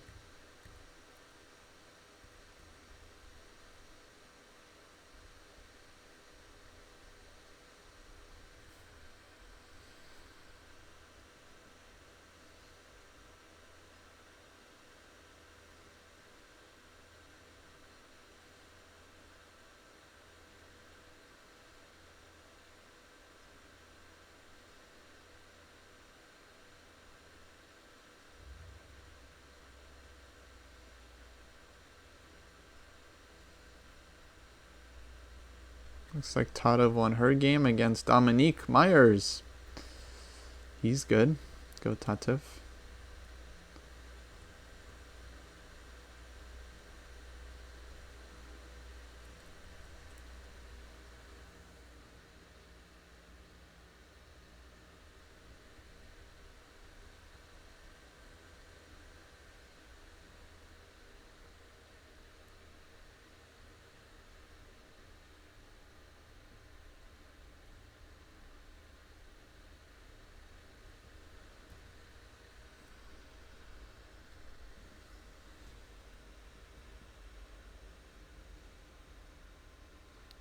Check and rook a3. Well, king goes to g2, right? Why would king go to e1?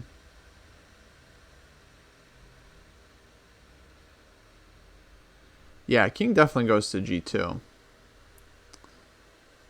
And then, okay, it's helps us a little bit. I agree. Probably not a huge difference, but why not?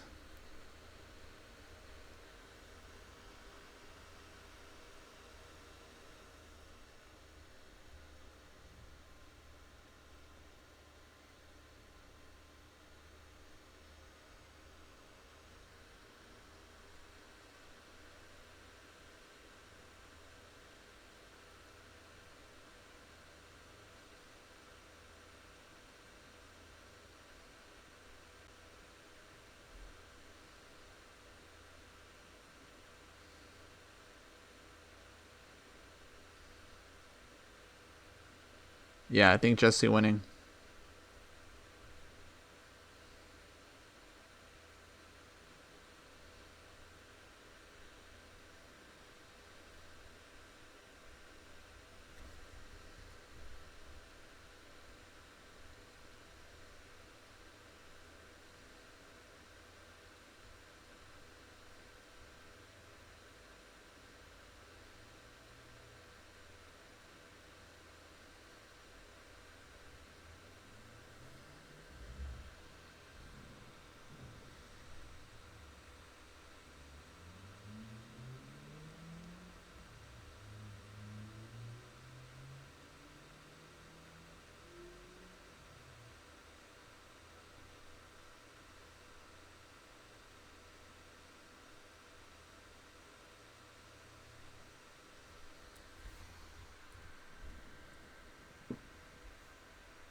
Okay, white thinking about it.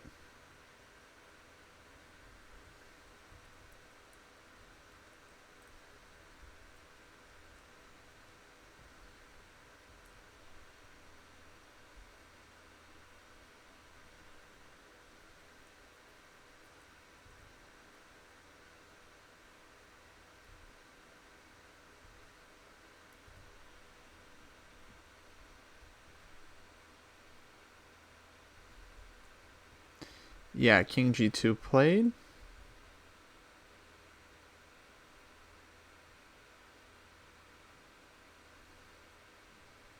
Now we'll see if Jesse goes for rook b3 or rook a3. I think both are winning.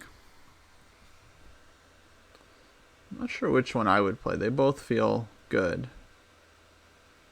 which is always dangerous. Okay, rook b3. Clean. Now if trades knight takes, I think that's just over. Black's king gets in too quickly.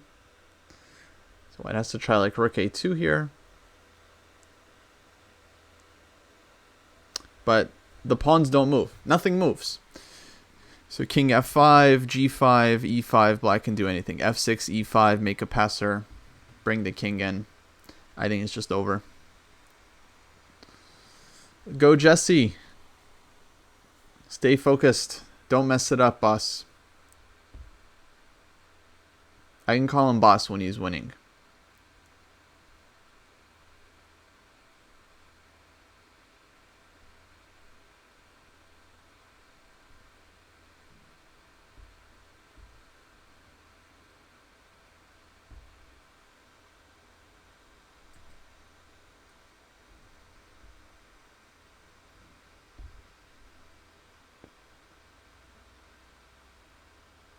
Tactics are always in the games. Yeah, absolutely.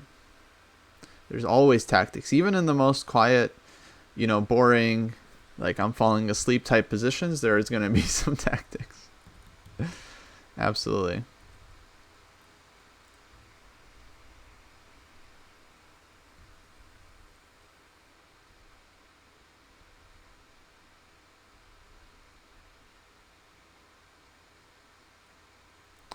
What is White's hope when playing an endgame like this? Well, he's hoping for black to mess up, because you still have to play well to actually convert this.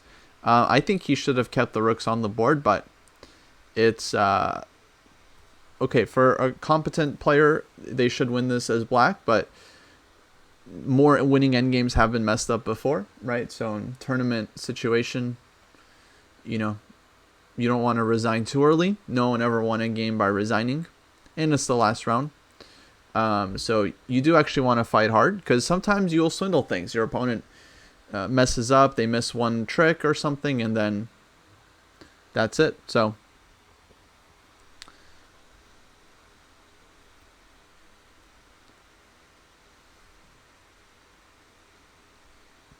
yeah, you always want to take as many chances as you can get.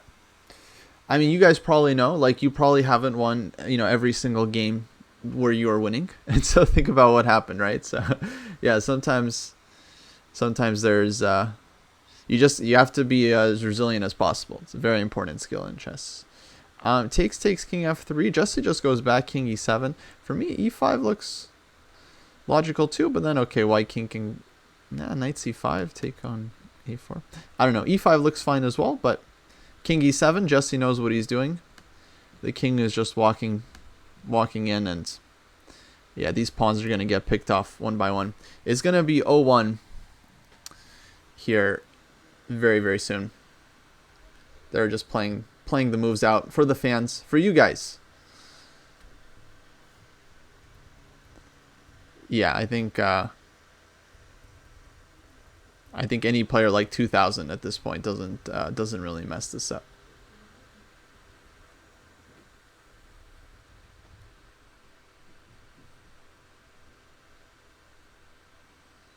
All right, king d6. King is just walking in. So knight c5 will be a problem. White's only hope is that his king can somehow get in and cause drama on the king side, but there's not really enough room for that, unfortunately, for white.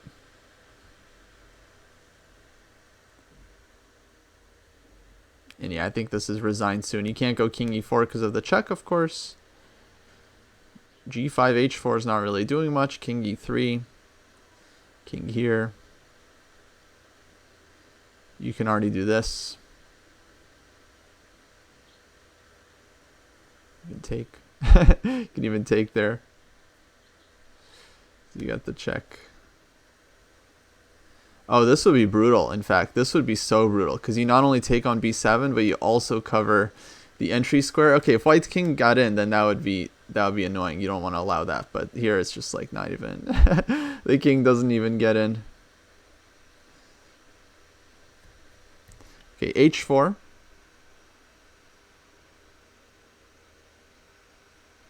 You can also win this like this way. You just make a pass pawn. Okay, it doesn't matter because you literally just blockade white's pawns. And eventually white runs out of moves. So this is just a very straightforward way to win when you have an extra piece. Okay, I mean, there are a million things to do, obviously, but if there were no pawns, you're just left with this one e-pawn. This would be completely winning because you get to this final, like, stalemate position where, all right, whatever, you got, like, you know, some stalemate on the board, but then the knight just loses a move, and that's it. So there's no... I mean, here black had like a million ways to win before this, but even if you're just extremely boring, you can always win by forcing this kind of zugzwang. So yeah, it's very winning. It's very winning. Okay, f5 also looks fine. Not my first instinct. Takes king e2. But black is still in just total control. King d5. Yeah, these pawns are gone. 10-second increment, so that's why the moves are coming pretty quickly, because we don't have this 30-second increment we have to wait for.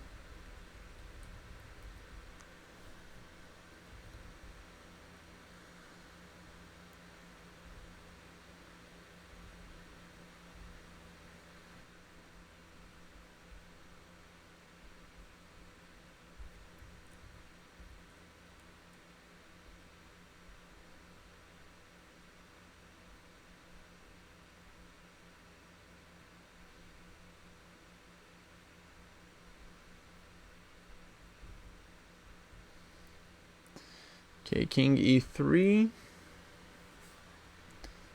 Now let's see, we might see a zugzwang move like h5 or g6. This is also very simple.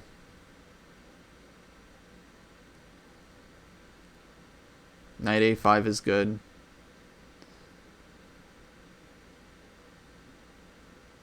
The only thing is that you just don't want to let the white king in, but yeah, here it's like, I mean, you can just come in. Yeah, I would just king c4. That's it. It's b6, knight a5, and then white's pawns are stuck, and now the king has to give ground. So he's just going to win this. He's not even going to go after the queenside pawns. He doesn't need to. They're just stuck.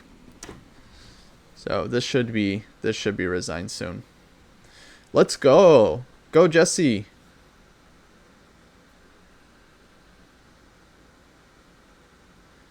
Three seconds. He's not going to flag. DGT board is always, yeah, he has, okay, h5. I think king c3 now, or knight a5, either way. Knight c5. b6, knight b7, knight a5. Knight a5, I think. Knight a5 is just the simplest. Just showing your opponent the pawns aren't going anywhere.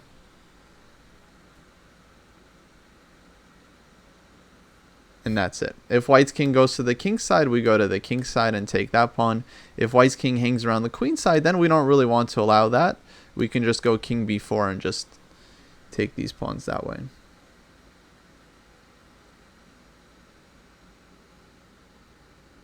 Though maybe it's... I honestly feel like this f5 was weird. f6, e5, and just make a passer, I think was much easier. Here there's like... There's still a little bit of calculation to be done. Maybe I go king c3 just to keep white's king at bay.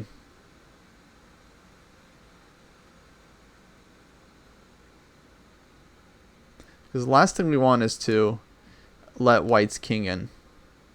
So Jesse's thinking a little bit here, because I think he realizes knight a5, king d2, and then here white's king starts to approach, and this is probably winning, but you don't even want to allow this. This is already too far. And who knows? It might not even be winning. Like you got to be careful. So you got to keep control without letting white's king in. He's gonna find a way to do that. So this is still a little. He might have had simpler ways to do this.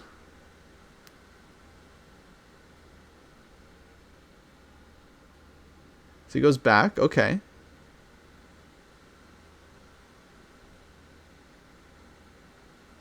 King d3, knight c5 check. So b6. And now I think he's just going to collect. So king d5 was good. I think maybe white could have tried this one, but then here. And yeah, this should be way too slow for white. Knight c4, just take. Say here.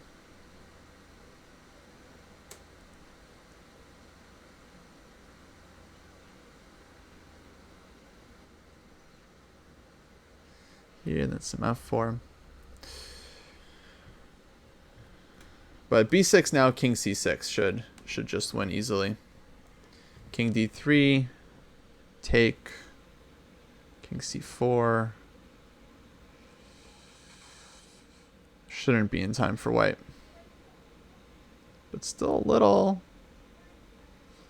Nah, it's totally winning. Then the knight can hop over and pick up the king side pawns. So we'll see king d3 here.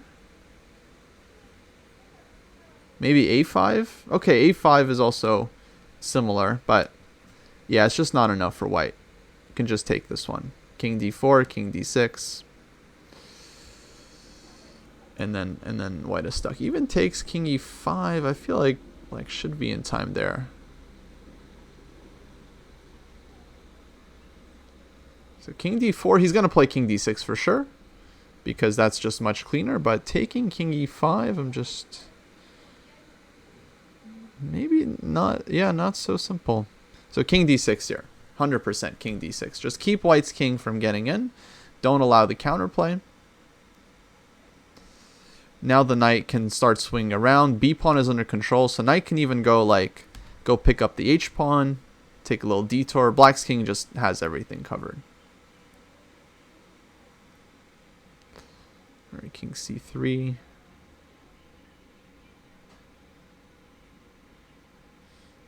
Just knight somewhere.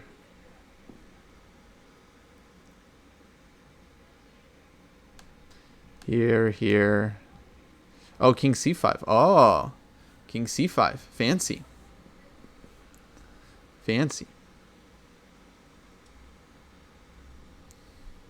Well, Paul, I mean, it's a good lesson for you. It's a good lesson. You have to be very careful with the extra knight, that it ends up on the side of the board with the action all on the king side, right? So with experience, you would know that king d6 is definitely the right move. But you only had like 10 seconds to think about it, right? So I wouldn't limit yourself too much. Don't just tell yourself, oh, I would just make this move. Give yourself a little bit of credit. Give yourself the chance to think about every position, you know? Generally, we should be thinking and always considering multiple options, right? Every move. So don't put yourself down too hard.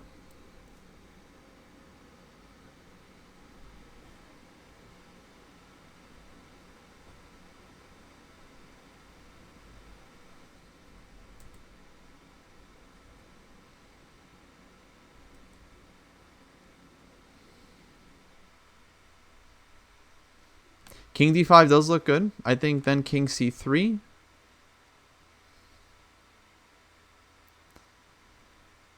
I think Jesse just wants to take the pawn. So knight b7.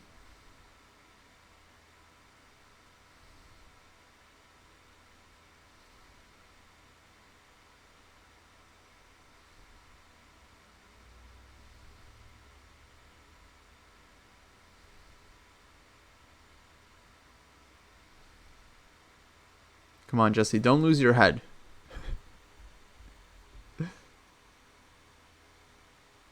Knight d6. Yeah, now it's over. Now it's over. Now he's taking and he's coming back. So king d3 takes, king d4, king c6, king e5, king d7, and that's it. The king is stuck. Game over.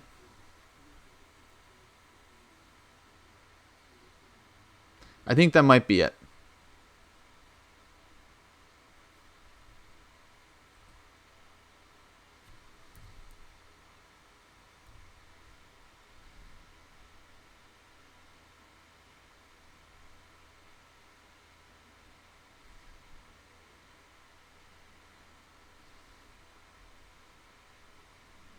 I'm pretty sure that's it. Yeah, that was probably resigns. Because here, black takes, here, here.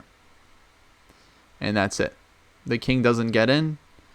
Black will slowly zugzwang white here. And you can even give this pawn at this point. Once the king gets back, it's game over. This is just no chance whatsoever for white. It's already zugzwang. All the pawns lost, and black wins. So yeah, I'm going to say knight d6 was probably the last move. It doesn't say here on my board.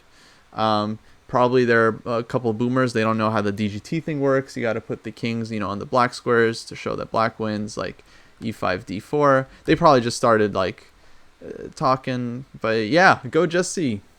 Go Jesse.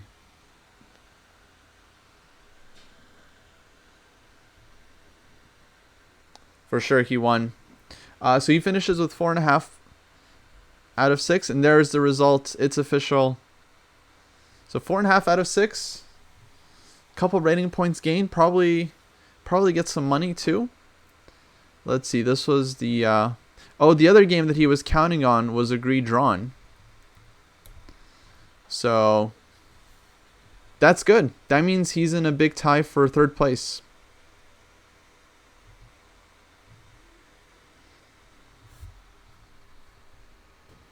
Oh, this game's still going. Sabina against Christian Cruz. Did they have any chances? They could tie. They could tie if one of them wins.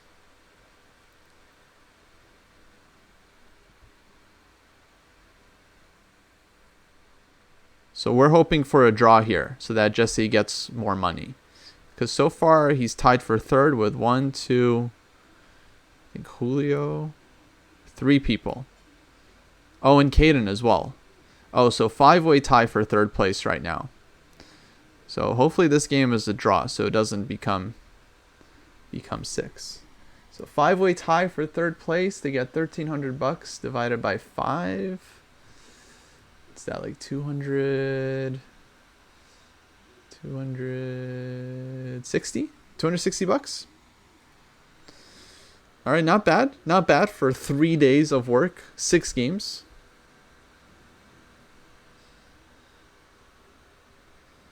1300 divided by 5. 260, right? You get the 60 and the 5. Uh-oh, what happened? King G3. King G3. Sabina.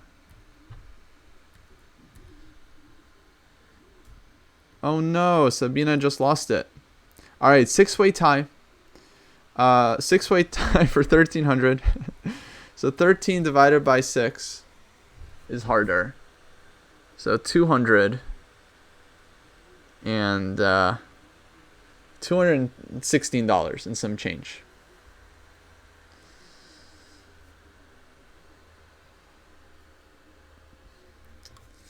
So Sabina just cost Jesse like $44 with that move. She just cost him $44. Unbelievable. Okay, G3, G2.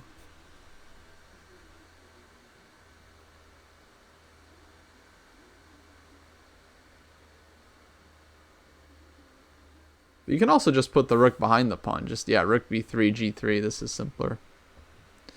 Why did Jesse talk smack about the London and then play it? He plays London a lot. I don't know. That's a great question. You should go badger him.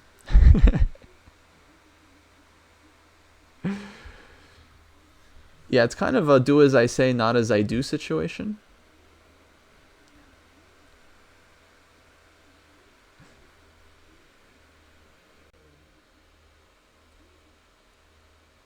But yeah, this is over.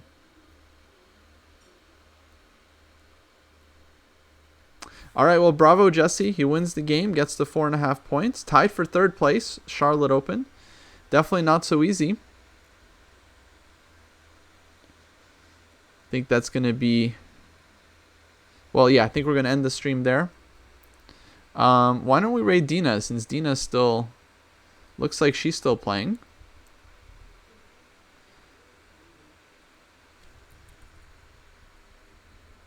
This one, yeah, this one's over. Black's pawn is too strong. Let's see where Dina's at. Okay, Dina's game is quite messy, but looks like looks draw-ish, but maybe some life left. So I think they got a camera. So yeah, I'll send you guys over there to watch. Thanks for following. I'll catch you guys next time. Hopefully I'll be back with more streams soon. I got a lot of chess work. I got a course. I'm working on my King's Indian course. We got chess work. Folks, check out the Dojo training program, dojoscoreboard.com. We got live classes you can sign up for now if you're a member of the training program. You can also sign up for free and see what the training program is all about. Check out the some of the material. And yeah, wishing you guys all the best in your chess journeys as usual. Take care, y'all. Have a good one.